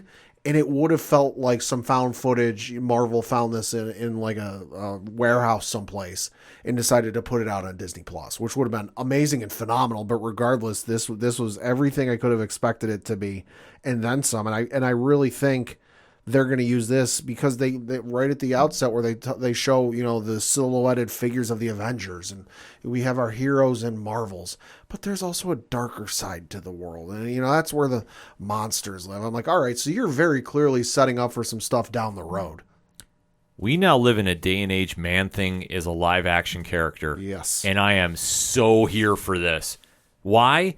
I never thought in my entire existence we would ever see this character live action, and yet has been the buzz of this show that people are wanting to see a Man-Thing episode. I never thought we'd see this. Yeah. Like I say, but for me as an old school comic reader, I can't fathom that we live in a day and age where Ant-Man is a profitable franchise. The Guardians of the Galaxy are one of the biggest movie titles in the world, and yet we have Man-Thing in the MCU live action, which just wait till the toys come out, because they're coming. Oh, yeah, and this was certainly a risk for Marvel just because, like you said, it's not a household name for a character. Oh, God, no. Also, the director they chose for this, not exactly a household name for directing things. This is only his third directing credit. And that is? The gentleman's name is Michael Giacchino. Like I said, this is his third directing credit. Previously, he had done a short called Monster Challenge. That was in 2018. And then in 2019, he did a TV series short, one episode, for Star Trek Short Treks. So this is his first full-fledged directing thing. He's more known for being a movie, video game, television composer because he has 157 composing credits. He's most known for doing the score for the Disney Pixar film Up, the Disney film Ratatouille. He worked on Star Trek, the original one, the original J.J. Abrams one. The Star Trek Into Darkness. He did Rogue One. He's done at least the last two, if not the last three, Spider-Man films. He did Thor: Love and Thunder, The Batman. He's done a whole bunch. Jojo Rabbit. I'm just scrolling through his IMDb page. He worked on Incredibles 1, Incredibles 2, some of the Jurassic World films. He's a very well-known and very good composer. So when they announced this, and they're like, oh yeah, we're going to have Michael Giacchino be the director, and I'm like, wait, the composer? Yeah. And then he talked about how much of a fan he was of those old monster movie films, and I'm like, you know what? I think they got the perfect guy for this. And you know what? They were right. Oh, they absolutely did. This was such a classic monster film. I think the closest thing I've seen to this is the Night of the Ghoul series. It is now in print by Dark Horse Comics, and you definitely want to keep an eye on that book, just saying. But this show kicked off very eerie that it was a funeral for Ulysses Bloodstone. Yes. Now, Pat, are you familiar with this character in the MCU? Nope. Okay, so this is kind of a little tricky, and this is a deep dive. One thing I really love about the show is they deep dived for some characters here. Jesus Christ, I pulled up his page on Wikipedia. The plunging V-neck that man has. Oh, yeah, dude. Holy shit. He is old school as old school gets, like 75. Oh, he premiered in 1975. Yeah. That's why. Oh, yeah. And the whole thing about Ulysses Bloodstone is he is a monster hunter that was immortal because he had this bloodstone. It looks like a red diamond. Yeah. Encrusted in him. And would give him like some kind of little powers here and there. It's kind of a weird thing that has been really, like, it was big back then, but you really haven't heard too much about him lately. Sure. I mean, I know he's made some appearances here and there in the MCU and the comics universe. I haven't been following lately, so obviously hit me up on the hashtag ODPH pod if you really have been following. My only experience really with the Bloodstone is during the summer of, I'm going to say 89, 90 range. Don't exactly quote me. Sure. Marvel was doing this for the summertime for a lot of their comics. They're going bi-weekly. Okay. So they're doing quick stories. Like Captain America did one. Yeah. Amazing Spider-Man did one, and like a couple of the titles. But the Captain America one, going back to that, was The Hunt for the Bloodstone. And that was the Captain America was going around trying to bring the Bloodstone back together because somebody's trying to resurrect Ulysses Bloodstone or use the power for evil. And that's where I got introduced because I'm like, who the hell is this guy? Why are we making such a big deal about him? But it was a very, very cool storyline that was going on there as well. Yep. I haven't read it in ages. I got to go back on Marvel's Unlimited for this as well. But that was the only time I've really ever heard about like Bloodstone. And then obviously he was a monster hunter. But like, you know, a lot of that kind of went away as we got into the future. Like I said, nothing really was jumping on the timeline. Like I'm sure he's been through some other things, but it's been like one and done. Like everything's been forgotten. I know that he's had a daughter that they've been kind of, you know, plugging and playing, so to speak, in the MCU too. But like I say, it's never been a household name. So to see that we're now celebrating his funeral here, and there's all these hunters that are now coming to pay homage, it was kind of a very odd take for this. Well, and it's that classic, you know, even not even monster movie, but like that classic 1930s, 1940s movie setup where like odd start, nefarious purposes, kind of suspect, you know, motivations, and you just see where you go from there. Yeah, so obviously one of the hunters that was invited was Jack Russell, who's played by Gal Garcia Bernal, who did phenomenally. Oh my God, loved him in this role. And he is kind of walking around and he's running into a bunch of the different hunters there. He's very familiar and he's very comfortable. Yeah, which is kind of crazy, but because everyone else is like, why the fuck are we here? Yeah. Like, what the hell is going on? And he's just like, it's like a class reunion for Jack. He's like, oh, hey guys, what's going on? Yeah, he's very calm about to see everything ya. going on. And obviously the ringleader of everything here is Ulysses' widow, Versa Bloodstone, who's played by Harriet Sampson Harris. And she is like got a very, very ulterior motive going on here. Yeah. To say the least. So now she has basically said, well, you know, I brought you all here as a competition. So the prize is what, Pat? The Bloodstone. The actual Bloodstone. Who's going to be the next wielder? Yeah, so this is a freaking crazy scenario to begin with. And then we do see there is another competitor that is in the field. An unannounced one. Yes, and that is who, Pat? Elsa. That is Ulysses and Verusa's daughter, who came along despite her mother not wanting her to do so. Yeah, Laura Donnelly played her. She was great in this as well. So they wind up having this like survival of the game, so to speak, type of vibe going on. It's like a Hunger Games type of thing. Yeah, because they're all hunting like each other. It's basically the last person standing is going to get the Bloodstone, which it's crazy to think what was going on, because at first you think they're hunting something, but then they're all fighting each other. So it's like the honor amongst thieves is out the window. Well, it's like they wake up or whatever. They get to the maze and they're like, what the hell are we doing? What are we looking for? And there's a scream. And there's like a howl or a growl or something off in the distance. And I think it was Verusa's just like, well, it appears that the prize has been set. So good luck. Yeah. So the Bloodstone is now hidden somewhere on the property, which is crazy. Yeah, it seems a little dangerous, but whatever. So they're all kind of going through the house here. And it's like it's a castle type deal, and it's a very big manor. And you're seeing that they're all basically trying to kill each other. So you're seeing everybody really step up their game here. And then we see the introduction where Jack is kind of going through, and he runs into an old friend. And Pat, who is that old friend? That is some dude named Ted. Yes, a.k.a. Man-Thing, which if you don't know about him, 1971, he's been around. He is the closest comparison is he is the MCU version of Swamp Thing, but very, very different because he is a highly, highly powerful entity that is. It's crazy to see what he can do. Like if you show fear, he can burn you with his touch, and you saw a lot of that going on here as well. Yeah. They more or less made him humanized in the sense like he was showing a lot more emotion than I've seen in the comics. Yeah. With him, He was very clearly able to recognize people and not exactly respond, but could give like nonverbal cues. yeah, it was definitely an interesting story with him, and just like his whole backstory is something crazy too as well. But to see like how powerful he is, like that's where he kind of really separates from Swamp Thing. Like Swamp Thing is a very powerful entity in his own right in DC, but Man Thing is like on a whole different level. Like he is the protector of the nexus of all realities, like legit in the comics. Like it is wild to see, but he is also a character in the Marvel fandom that has a following like MODOK. So to kind of put in comparison, they have a very similar passionate fan base about them. And seeing Man-Thing come on here, he was winning people over. Like I say, very subtle with his movements, but you see obviously Jack Russell has a connection with him too, and is basically trying to escape with him. And you do see Elsa kind of get tied in with them as well. So there's some crazy fight scenes going on. You're seeing people getting arms cut off. Like it's absolutely batshit crazy.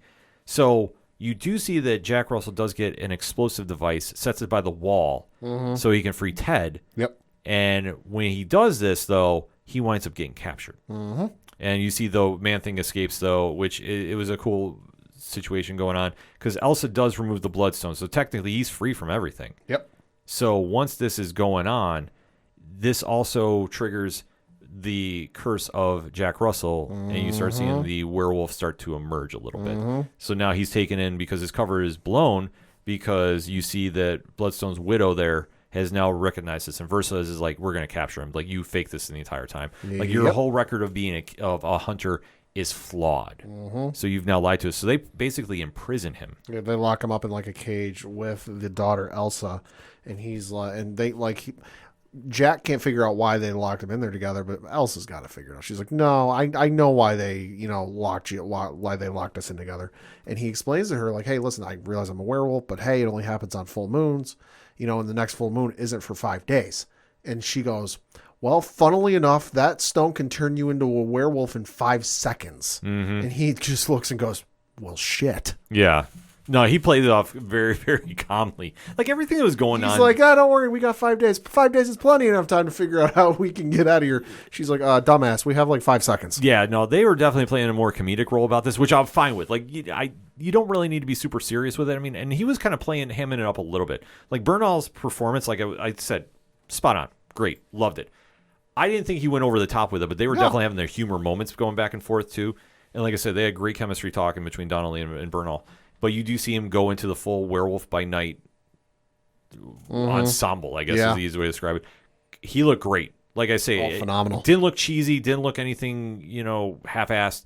They really made him look like from the comics, which I was fully applauding. And you do see that he is now so super strong, he winds up escaping. And instead of, killing Elsa, he's killing every guard in that building. Well, in Christ Almighty, so 2 things. One, the transformation sequence was phenomenal. Yes. Very much in that old school, like I said, 1930s, 1940s, the Universal monster movies way, where you see the silhouette, you don't see him turning, but it's visceral as all hell, and they got the sound effects going to the 9s. And then fucking Verussa has the audacity and the stupidity to stick her arm near the cage. Yeah. And this, I don't even know what you call this sequence where he basically grabs hold of her arm and then is ripping or eating her arm off. And you never see it, but the camera stays focused in on Verussa's face. And she's freaking the fuck out. And you just hear her narration like, oh my God, help me. He's ripping my arm. He's eating my hand off. Yeah. Like, never would have expected this. Like, it was nasty and it was gruesome and it was like scary as all shit, because there were certain points in this, you know, where the blood's splattering and it's hitting the camera lens. Yes. Which was fucking wild, but to get this level of like, oh my, like just how graphic it was without even showing anything, that they're like, she's like, oh my God, you know, my hand, he's eating my hand, but they never showed it. I'm sitting here going, boy, this is taking some balls here. I gotta say, I'm glad you brought that up about the camera and the blood. They kept it one shot, and you saw the more that Werewolf by Night was going after people, you saw the blood stay on the camera. Oh yeah, and they didn't wipe it off. Which is something they normally avoid when it comes to filming this stuff. No, but they fully went in horror movie style, they did. And they did not pull any punches. Like, that's one thing I applaud them about. It was a very cool cinematic feature they did. Because if you're not sure about how vicious this character is, I mean, he's a werewolf, and he's not exactly one that's very kind and such. No, he's vicious as all hell. Like I say, go search some of those old school Moon Knight comics, and you'll get caught up very, very quick. But to see how it was portrayed on here, I thought was very well. You saw the back and forth going on with him and Elsa, because Elsa's helping him. Well, yeah, because and especially there was a sequence right before he turned where Jack goes up to Elsa and starts sniffing her. Yeah. Starts smelling her hair and sniffing her wrist and smelling her clothes. And she just looks at me and goes, the hell are you doing? He's like, I'm trying to remember your scent. You know, if I smell you and I remember your scent when I turn, I won't kill you. Has that ever happened? Well, once. Yeah. No, it was a very cool sequence that they had there. And I love how they explained his powers for that. Yeah. Because the entire time that he's sitting there fighting Versus, she has the Bloodstone and she's using it as a weapon. And he's not getting anywhere close. So you do see that she's now stopping them. And then when she tries going after Elsa, because obviously he is now completely, she's taking care of Werewolf by Night, we see the man, the king, the one and only Man Thing come back. Yep. And literally incinerates her. Jesus. Like, that's what I say, with his powers, you don't realize this, but that's how scary he can be if he's unleashed. Gruesome and visceral, because they didn't turn away. They didn't pan the camera away. You saw it, but because of the way the episode was filmed and because it's in that old black and white style and it's kind of grainy and it's kind of hard to see like those old movies are. Yeah. They kept it on there because you could tell she was getting burned, but it wasn't like necessarily like, oh, you're seeing the flesh, you know, char and burn and all that. Like, you could tell, but like you really couldn't. No, you couldn't tell. Like, that was one thing for being on Disney Plus.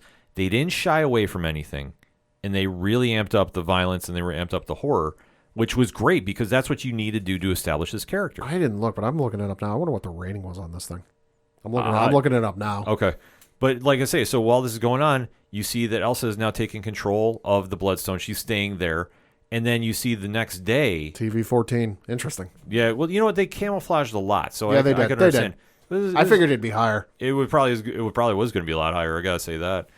It was something, though, that played out because even at the ending, though, we go back to color. And, you know, one thing, too, which I definitely took a note of, when they switched over to color, they were playing Somewhere Over the Rainbow. Caught that. Thought that was interesting. Yeah, I thought that was a very interesting play going on there, too, because you leave Elsa back now at the manor, so she's now running. She's now going to be the Bloodstone in the MCU moving forward. Yep. And then you have Man-Thing and Werewolf by Night now camping. Can that just be like the next series? I'm telling you, like man. Like a campy buddy trip film between Werewolf and Man-Thing? There's no way they're not going to bring him back. And the one thing is, you have Jack Russell now is back in human form, and Man-Thing is like taking him back and like giving him like coffee in the morning, and they're like just kind of recapping the events. Even though Man-Thing can't talk, but you can definitely hear like he's showing more emotion than I think I've ever seen him do. But I was perfectly fine, and it works because now he's crossed over. Like, if you weren't a fan before, everybody's talking about how he got brought on the screen and how he's portrayed, and it basically gives him the happy ending. And now the questions become, where do we go from here, Pat? Boy, it's going to be interesting because, like I said, I fully anticipate they're using this world and this short to set up the Blade film down the road, because you got to figure Blade, vampire, you know, kind of in that world, in that universe. I think they're going to build off of this and kind of use it to springboard into some stuff. It'll be very interesting to see. But this was a hell of an episode, and this was phenomenal in every sense. I'm going to one-up you about the Blade film. There is a video game that's coming out by Marvel. Yeah. That we've heard a lot about, and it delves into the supernatural. Oh, okay, yeah. Midnight Suns. Yeah, that could be. If you're not familiar with that comic line from the 90s, I think you're going to get a very, very big introduction.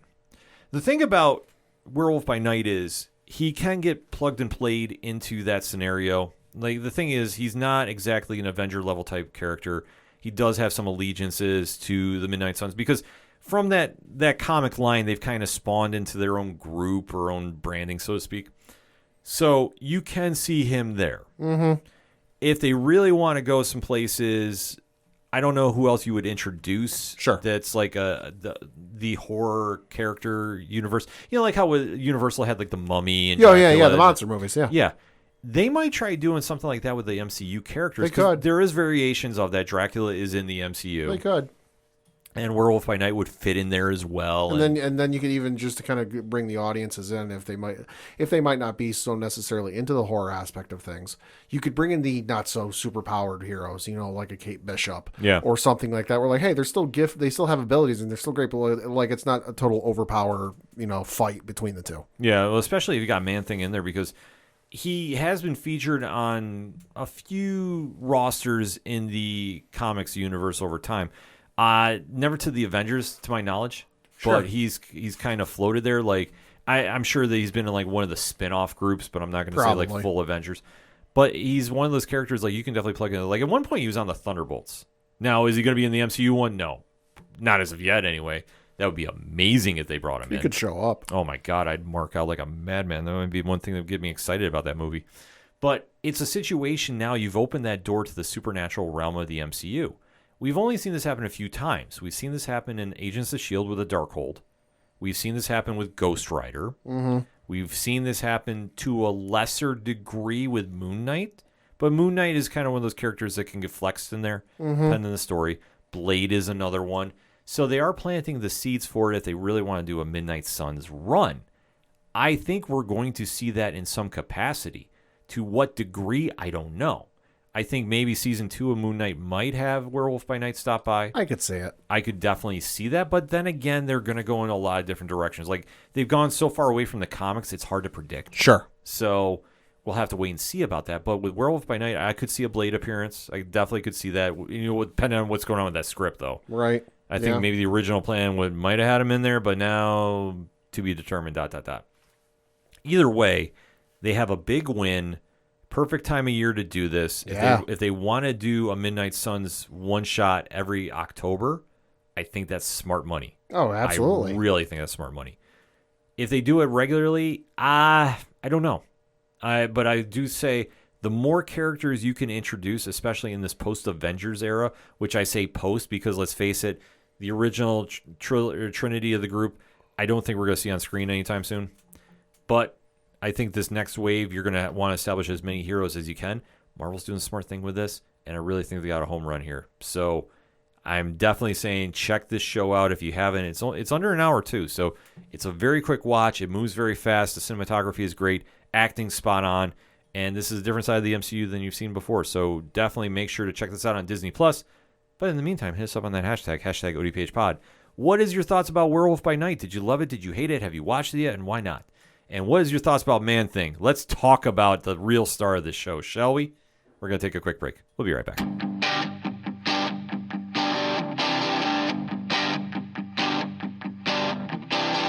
This is Tom from Tom Joe Lou, This is Matt from Sideroom Sounds. and you're listening to ODPH Podcast.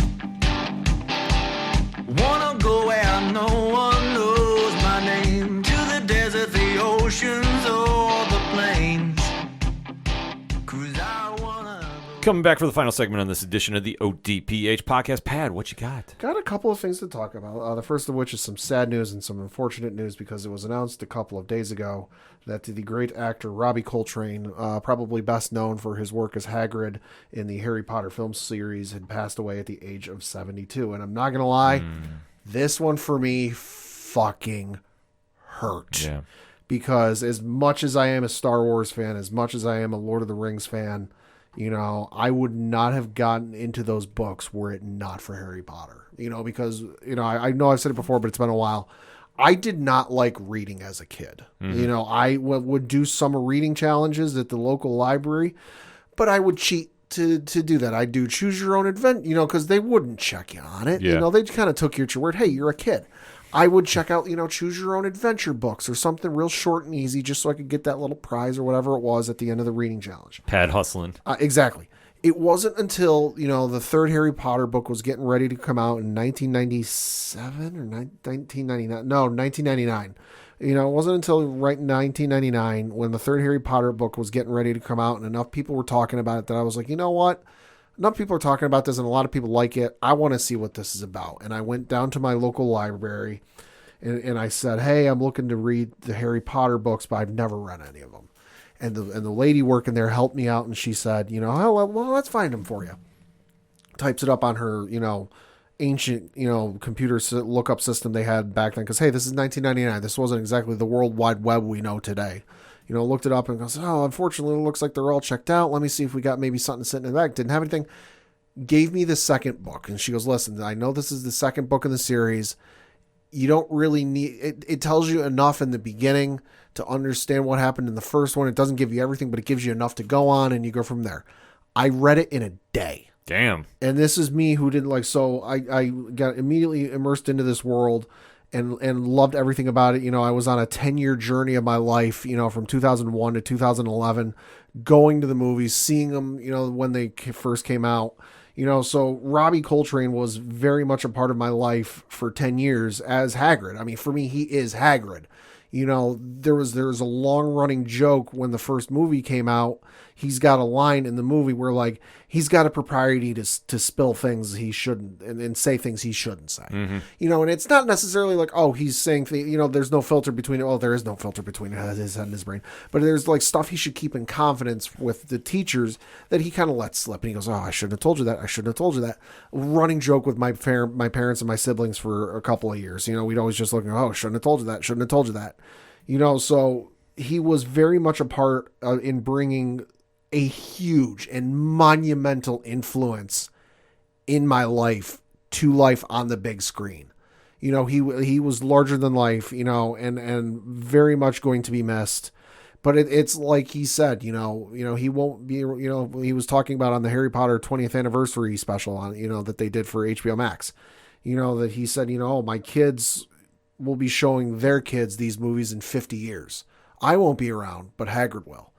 So while Robbie Coltrane is gone, he will live on in these movies and the other works he did, and for that, I am grateful that he did these works, because it gives us an opportunity to appreciate his work and everything he did, and he, like I said, he'll be sorely missed. Yeah, definitely. Rest in peace and condolences out to his family, friends, and fans all over the world. Yeah.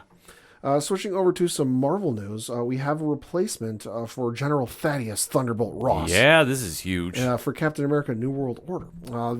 So reading from an article on Deadline.com, it says, quote, exclusive. It's official.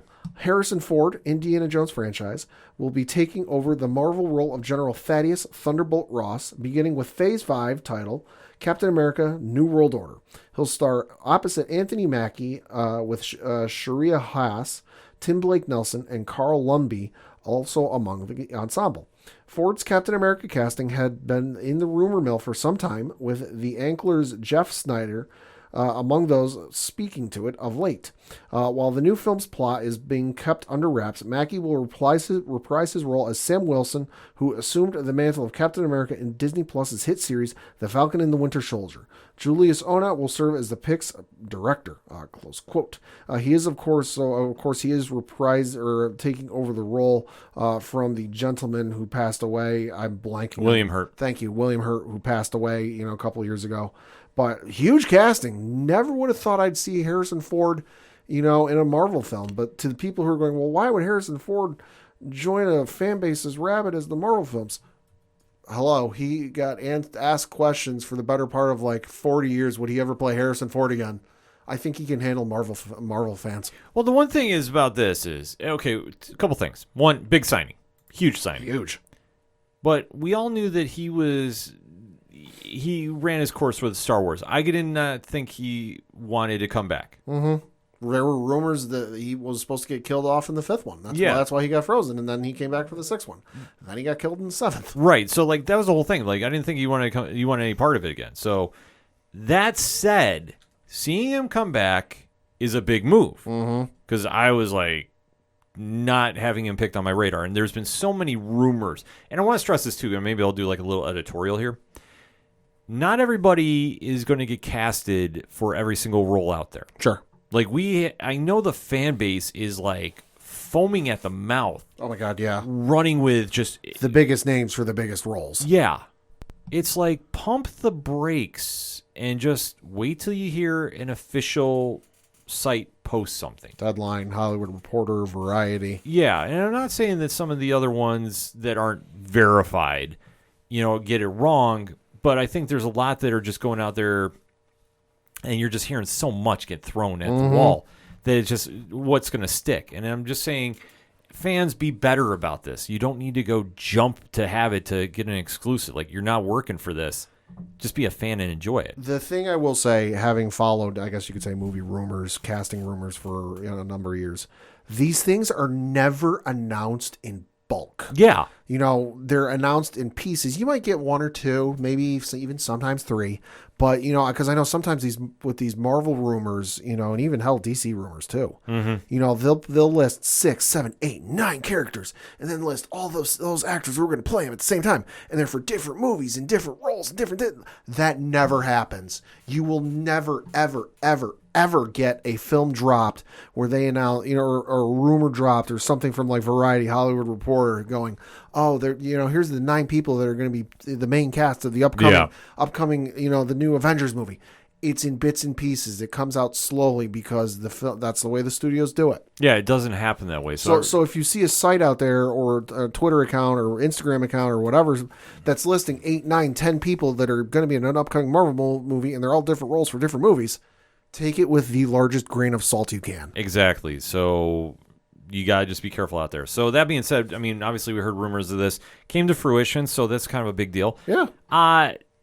It's an interesting casting. Rumors of his retirement from films have been greatly exaggerated. Yeah, and I guess the question I got is he playing Rulk now?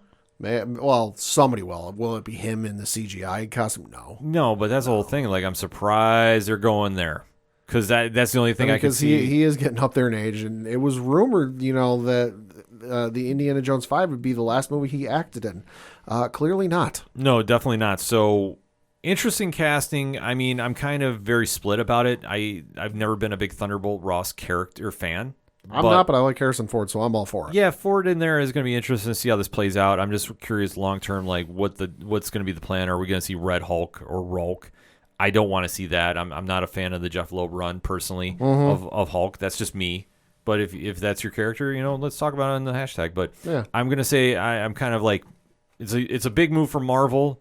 You kind of expect it, but long term, let's wait and see. Switching over to some DC news, we got some interesting information from the Hollywood Reporter, specifically about James Gunn and some potential stuff in the future for DC films. Yeah, this is huge. So reading from the article, it says, quote, "The Hollywood Reporter can exclusively report that James Gunn, the filmmaker behind Marvel's Guardians of the Galaxy movies, as well as Warner's DC-based The Suicide Squad and Peacemaker, is angling for his own new DC project, or two. Sources tell the Hollywood Reporter that Gunn and producer Peter Safran are in talks with Warner's for a mystery movie, possibly more, that Gunn would tackle. Safran is already in the DC business, being a producer on Shazam and its upcoming sequel, as well as Aquaman and that movie's sequel. Warner's had no comment, but one insider observes a carving of the comics company's intellectual assets is happening. Quote, "DC is definitely in play," says the person. How much play may depend on your perspective from inside or outside the studio. While it isn't clear what hero or teams Gunn is targeting, and the writer-director would focus on a second season of Peacemaker first, the studio's eyes are very much on Superman. Under Warner Brothers Discovery, CEO David Zaslav and Warner Brothers Pictures head Michael DeLuca and Pam Edby, Warner's has an intense desire to reprise the Cavill iteration of the hero. The project that would essentially be Man of Steel 2 is being produced by Charles Roven and is currently searching for writers. There is a wish list, of course, and Christopher McQuarrie, the hand that guides the Mission Impossible movies, was on it.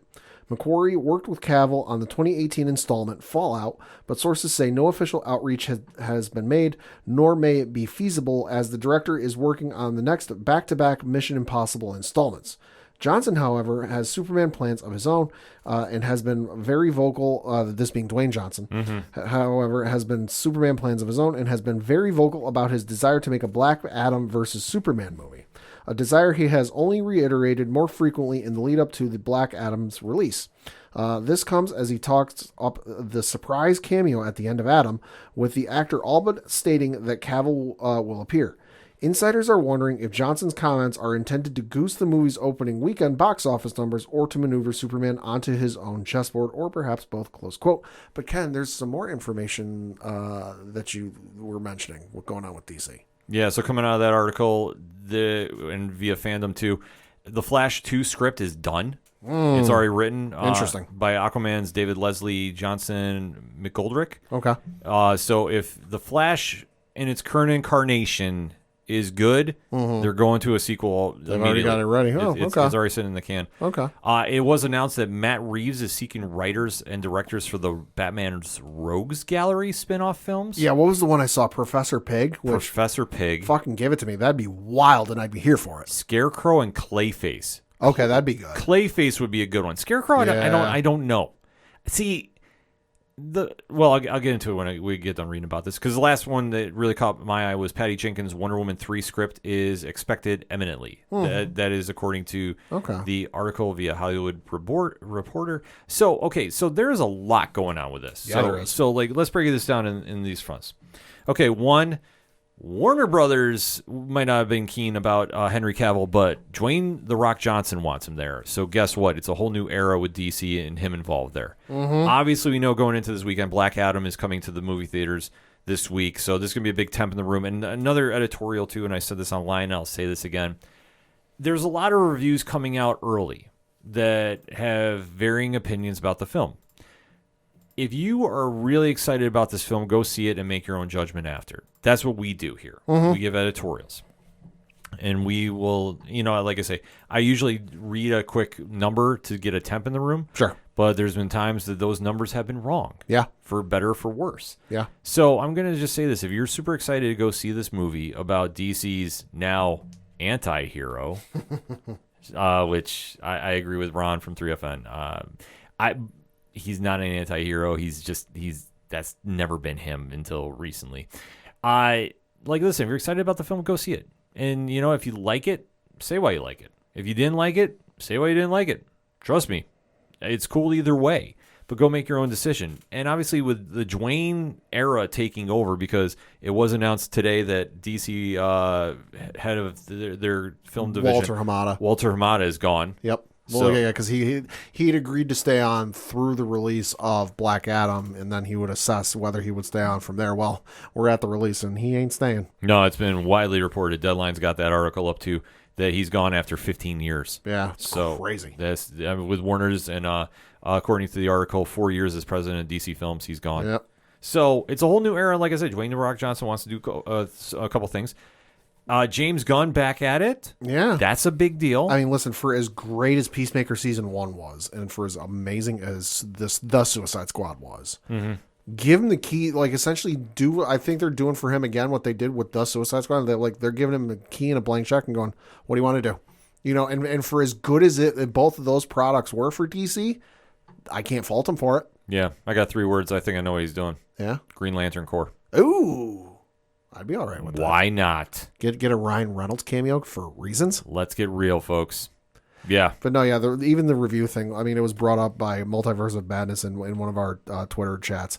Take reviews for a grain of salt. Use them as a gauge whether you want to see a movie or not. If you're on odds are for most movies, you've already made a decision whether you're going to go or not. But if you're on the fence of something, certainly use Rotten Tomatoes, the IMDb score, or even a site's review if they give a number score, a star score, or letter score, or whatever.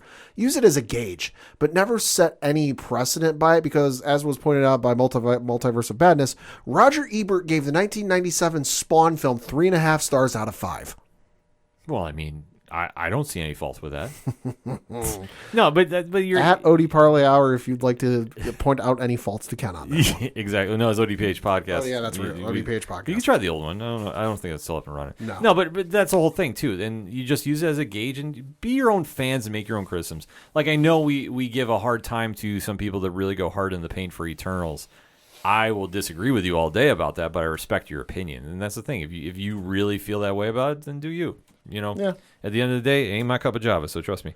I am not losing sleep about it. The Matt Reeves thing, though, getting back to the article. Fucking give it to me. That's crazy. I'm all for it. Listen, I saw the Professor Pig one, and I'm like, that would be wild, and I'd be here for it because it's so different. It's extremely different. So the fact we're going that route, I mean, I don't know what to expect. Like, I know after I can tell you right now, they do a Professor Pig movie, hard R rating. Oh, yeah. That ain't getting a PG-13. They ain't getting no fucking PG-13. No. No chance in hell about that one. I just, let me just say, I can't see that going down. So that'll be interesting to see how that all plays out, if that all comes to fruition. But we've heard a lot coming out of the Batman film that I think we just need to temper the expectations.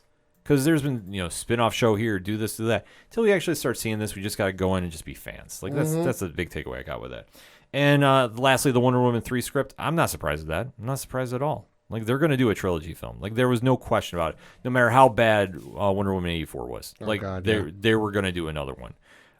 So I think they're going to take a lot of the miscues from that film and run with it in a different direction. So, okay, I'm good with that. But overall, like, if you're a DC Comics film fan, be happy. There's a lot of stuff to use as a rallying point, but the thing that they need to do, and I'm going to stress this, they need to come in and deliver. If they don't deliver on any of this, this is all just a nice press release. Mm-hmm. I feel, though, Dwayne Johnson has taken it upon himself to really make this his franchise, really make this into something. So it's going to be on The Rock's shoulders to deliver. The Black Adam vs. Superman film is only there for certain fans that are fans of The Rock and Henry Cavill. There really isn't one screaming that for the comics. If you're going to do anything, do Superman vs. Shazam. But that's not going to happen. At least not in this incarnation. No. So take it for what you will, but at least I like there's some energy coming out of this. There's some things to be excited about. And DC has had a solid year thus far with its projects. You have to give them their due there. Has it been amazing home runs out of the park? Debatable. No. But I think there's been a lot of wins for their stuff on HBO Max. Peacemaker is one that we definitely talk about all the time. Mm-hmm. So, that said, big win for DC. Let us know what you think about that. And then lastly, certainly not least, we got some video game news from the folks over at Konami, because one of their most storied franchises is making a comeback, and holy fucking shit, in a big way. That is the Silent Hill franchise. Now, it has been quite some time since we've seen a game in the mainline series. 2012 was the last one with Silent Hill Downpour. That came out in 2012. There was also some other games that came out in 2012. They had Silent Hill Book of Memories. That was in 2012. And then you had the HD collection. That was in 2012. But so, and then even the movies, it's been, 2006, you had the main movie, and then there's some other ones. There was a, Silent Hill Revelation, that was an adaptation based on Silent Hill 3, that was released in 2012, but it's been a while, since you've had any of that stuff. But boy, oh boy, did they take advantage of spooky season to announce some Silent Hill stuff. Buckle in, folks. There's some announcements. Coming out at some point, you have the Silent Hill 2 remake. Reading from an article on IGN.com, it says, quote, as rumored, Bloober Team is developing a full remake of Silent Hill 2 with the help of original team silent artist Masahiro Ito and composer Akira Yamakoa. The remake was announced for PlayStation 5. Although I'll just say this, I presume it's going to come out on the other consoles. It's just they announced it for PlayStation 5 right now. The remake will retell the story of James Sunderland, who is looking for his dead wife, who sent him a mysterious letter from the town of Silent Hill. Konami and Bloober are promising a fully reworked game with new technology and delivered in 4K. Damn. So yeah, this is a remake based off of the game that came out for the PlayStation 2, the original Xbox, and Microsoft Windows. Came out in September 24th, 2001. So if you played that one, been a few years since that one. It's going to look a little different. It should be good, though. Yeah, no, it definitely looked interesting. They also announced Silent Hill Townfall. This is, again, reading from the article on IGN.com. Quote, a new spin-off developed by No Code Studios. They did Stories Untold. Okay. And publisher Annapurna Interactive. This new project will be a unique take on the Silent Hill franchise from a highly decorated AA developer. You also had Silent Hill F announced, which says, quote, another new spin-off announced is Silent Hill F. Set in 1960s Japan, this narrative-driven story will be written by acclaimed Japanese writer Ryukishi Oseben, who created visual novels like Hiraguchi and Umniko. The spin-off will juxtapose a beautiful and terrifying world and focus on the psychological supernatural mysteries of Silent Hill. You also had Silent Hill Ascension announced. Quote, potentially the most unique announcement from the transmission, Konami announced Silent Hill Ascension, an immersive project where participants around the world will control the characters in a new Silent Hill story. Basically a Let's Play Pokemon version of a new Silent Hill story that will be live on multiple platforms.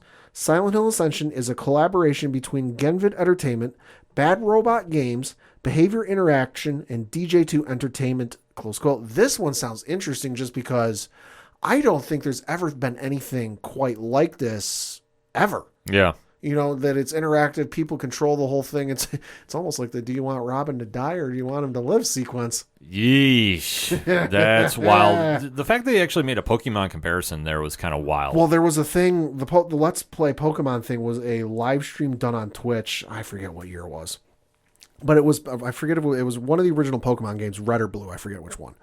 And what you would do is you would go into the chat and you could put in, A, B, up, down, left, right, whatever, start, whatever.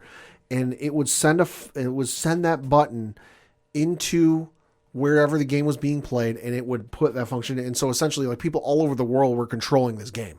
And they beat the fucking thing. I never thought it happened just because of the chaos and the anarchy and the trolls, but they beat the fucking thing. So to see something even akin to that is going to be wild, especially something like Silent Hill. And I mentioned the movies because, hey, we're going back to the movies. There is called Return to Silent Hill. Quote, Christopher Gans, the director of the first Silent Hill movie, is making a third movie in the series with Return to Silent Hill. Details are being kept under wraps for now, but Konami is promising more information about the project at a later date. Close quote. And those are the Konami Silent Hill announcements. So, hey, if you're a Silent Hill fan, like I said, it's been quiet for quite a few years on the franchise, video game wise.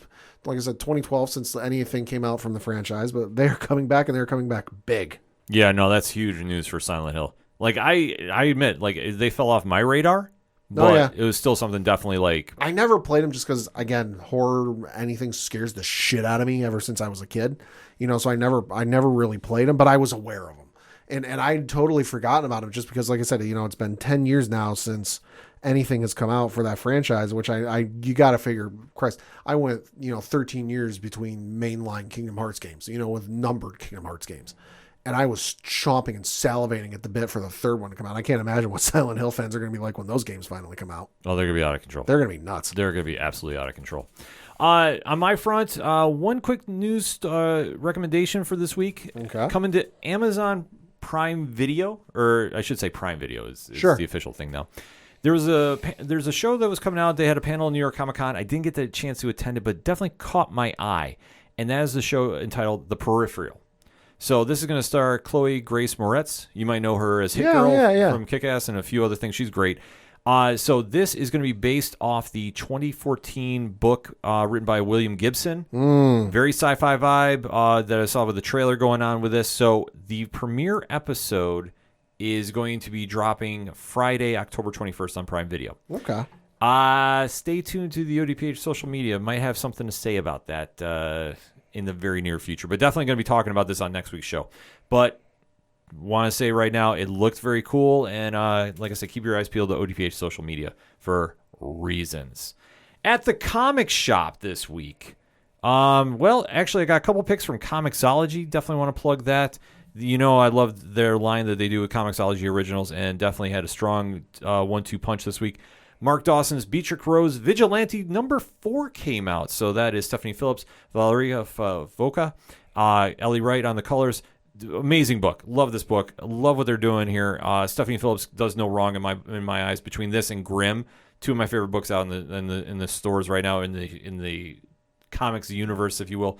And this one definitely is building up for a fever pitch. I believe the next issue is going to be the last one here, and they're going on a high note. Always a high adrenaline rush. Always a great read, so definitely want to plug that. And there was a graphic novel that came out that definitely caught my eye. Is entitled Night at the Belfry Pad. Okay. Written by Xavier Saxon. And this is a very, very unique story going on. It centers around a 73-year-old man who is like one bad day causes a crazy experience for him. And it's basically his battle against Father Time. And, he's got one more round left. And, he wants to kind of redeem himself after an incident goes on. It's a very, very cool read. I got to say this. I mean, it is long. Like I said, it's a graphic novel, but it is well worth the time. Show and pad the cover right now. Ooh. It's a little confusing because if you read that, but once you dive into the story, you understand what's going on. I thought it was a fascinating read. Like, I really enjoyed it. Saxon was on the art and story, and I thought it really was a cool tale. I definitely recommend checking it out on Comixology Originals, and definitely don't miss it when it's out there at the shops, because I'm not sure if it's coming to print. Like, I would imagine so. Right, you would figure. Well, like they have some unique deals going on. I know the Scott Snyder books are out right now. Night of the Ghoul, like I said, is at the comic shops right now. And if you're not getting it, like I'm screaming this right now, go get it. Even if you have it on Comixology, go get it. It's that damn good. So definitely keep your eye out for this, though, at Comixology Originals. Definitely want to plug that. Over from the big 1-2 combos, DC has a strong week. Nightwing number 97 is out. And then Batman, Superman, World's Finest Pad. Why this book is not in your collection yet, I don't know, because it's Mark Waid and Dan Mora. Ooh. And it's Superman and Batman. This is something that screams Padawan J. I know him well. Brian Wayne knows him well from his comics choices. Pad, this is going to be your homework assignment. I need you to go check this out. I will say, also, you mentioned Nightwing 97. I saw the cover art they're going to do for Nightwing 100. Yeah. Very nice. Very nice cover. If you haven't seen that, look that up. Yeah, no, Nightwing probably is the best comic out right now in all of the comic shops. Definitely going to plug that all day, every day. It's definitely, I was going to say, Batman Superman gives it a run for the money. Like, that's how good it is. But I'm going to say, from the body of work that Tom Taylor has done with this, you got to think that Nightwing is holding on to the throne, but it's not by much, because there's a lot of great stuff at the comic shops, and it's not a slight against Taylor by any stretch of the imagination. Over on the Marvel side, just to kind of bookend what we've been talking about, there's a new book out called Crypt of Shadows, #1. And this is a very unique cover. This kind of has that Midnight Suns vibe to it, some familiar characters. Yeah. So this is something you definitely want to keep an eye out for at the comic shops this week. So like I say, as always, support your LCS wherever you're at. Support, wherever you can buy comics. It's a great medium, and we always scream, go find some good stuff. Hit us up on the hashtag ODPH pod. If you want recommendations, I got that. In fact, I got one up behind a Patreon wall because I want to give something exclusive to the patrons. Mike alluded to it from Multiverse of Badness, so if you want to find out about that, one tier, $2, and a lot more stuff coming. Stay tuned, ... Before checking out, I was asked to talk about Halloween Kills. Avoid it at all costs. It is not good. It is not good. It's the worst film of the year, bar none. If you want a further detail about this, the latest episode of 3FN, I was a guest on it. Rich, Ron, and I discuss it. We're just going to leave it at that. Let me just say this, because I have not seen any of the Halloween movies, because like I said, I don't really like horror movies. Scare the shit out of me. So all these comparisons and rankings, like, oh, it's better than this, but it's worse than this, do nothing for me. So I asked Ken, I go, listen, let me give this like a ranking that I can understand. Better or worse than Dark Phoenix, which, if you're a longtime listener to the show, is like one of the worst movies we've ever seen. Facts. I said, is this better or worse than Dark Phoenix? And Ken said, worse. Which is saying something. Absolutely worse. No, it's literally 50 minutes of them messing around like it was an old school CW show. Like, the only thing I was waiting for is Remy Zero Save Me to kick on. Hey, listen, you put some respect on Remy Zero. Oh, no. They couldn't even redeem it. Put some respect on Save Me. And, literally, it was 50 minutes of that. Then you start dancing around to what really goes on, and it was such a letdown for a trilogy film. It made no damn sense. Like, it was just awful from top to bottom. The only thing you can say is March of Band click all day, every day. That is it. If you want the more full detail, I will do one on Twitter rant, but I will do it when after Monday, because I want to give a full week run for the show that we did with 3FN. that I was on and as a guest for. So if you want to find out about that, 3fnpodcast.com, go find the episode. It's up right now. You should be following and subscribing to them anyway, so that goes without saying. On that note, for anything and everything that is the ODPH, ODPHpodcast.com. That's it for this week. For Padawan J. He doesn't know yet, but I'm dragging his ass to see that movie again. Pad will go see this. We're going to go see this. Oh, fuck no. Oh, yeah. No. If you're dragging me, I'm taking you with me. We're going down. This is a team, my friend. I'm your host, Ken. Thank you as always for listening to the ODPH podcast, better known as the Ocho Duro Parlay Hour. Avoid Halloween kills at all costs. We'll see you next time.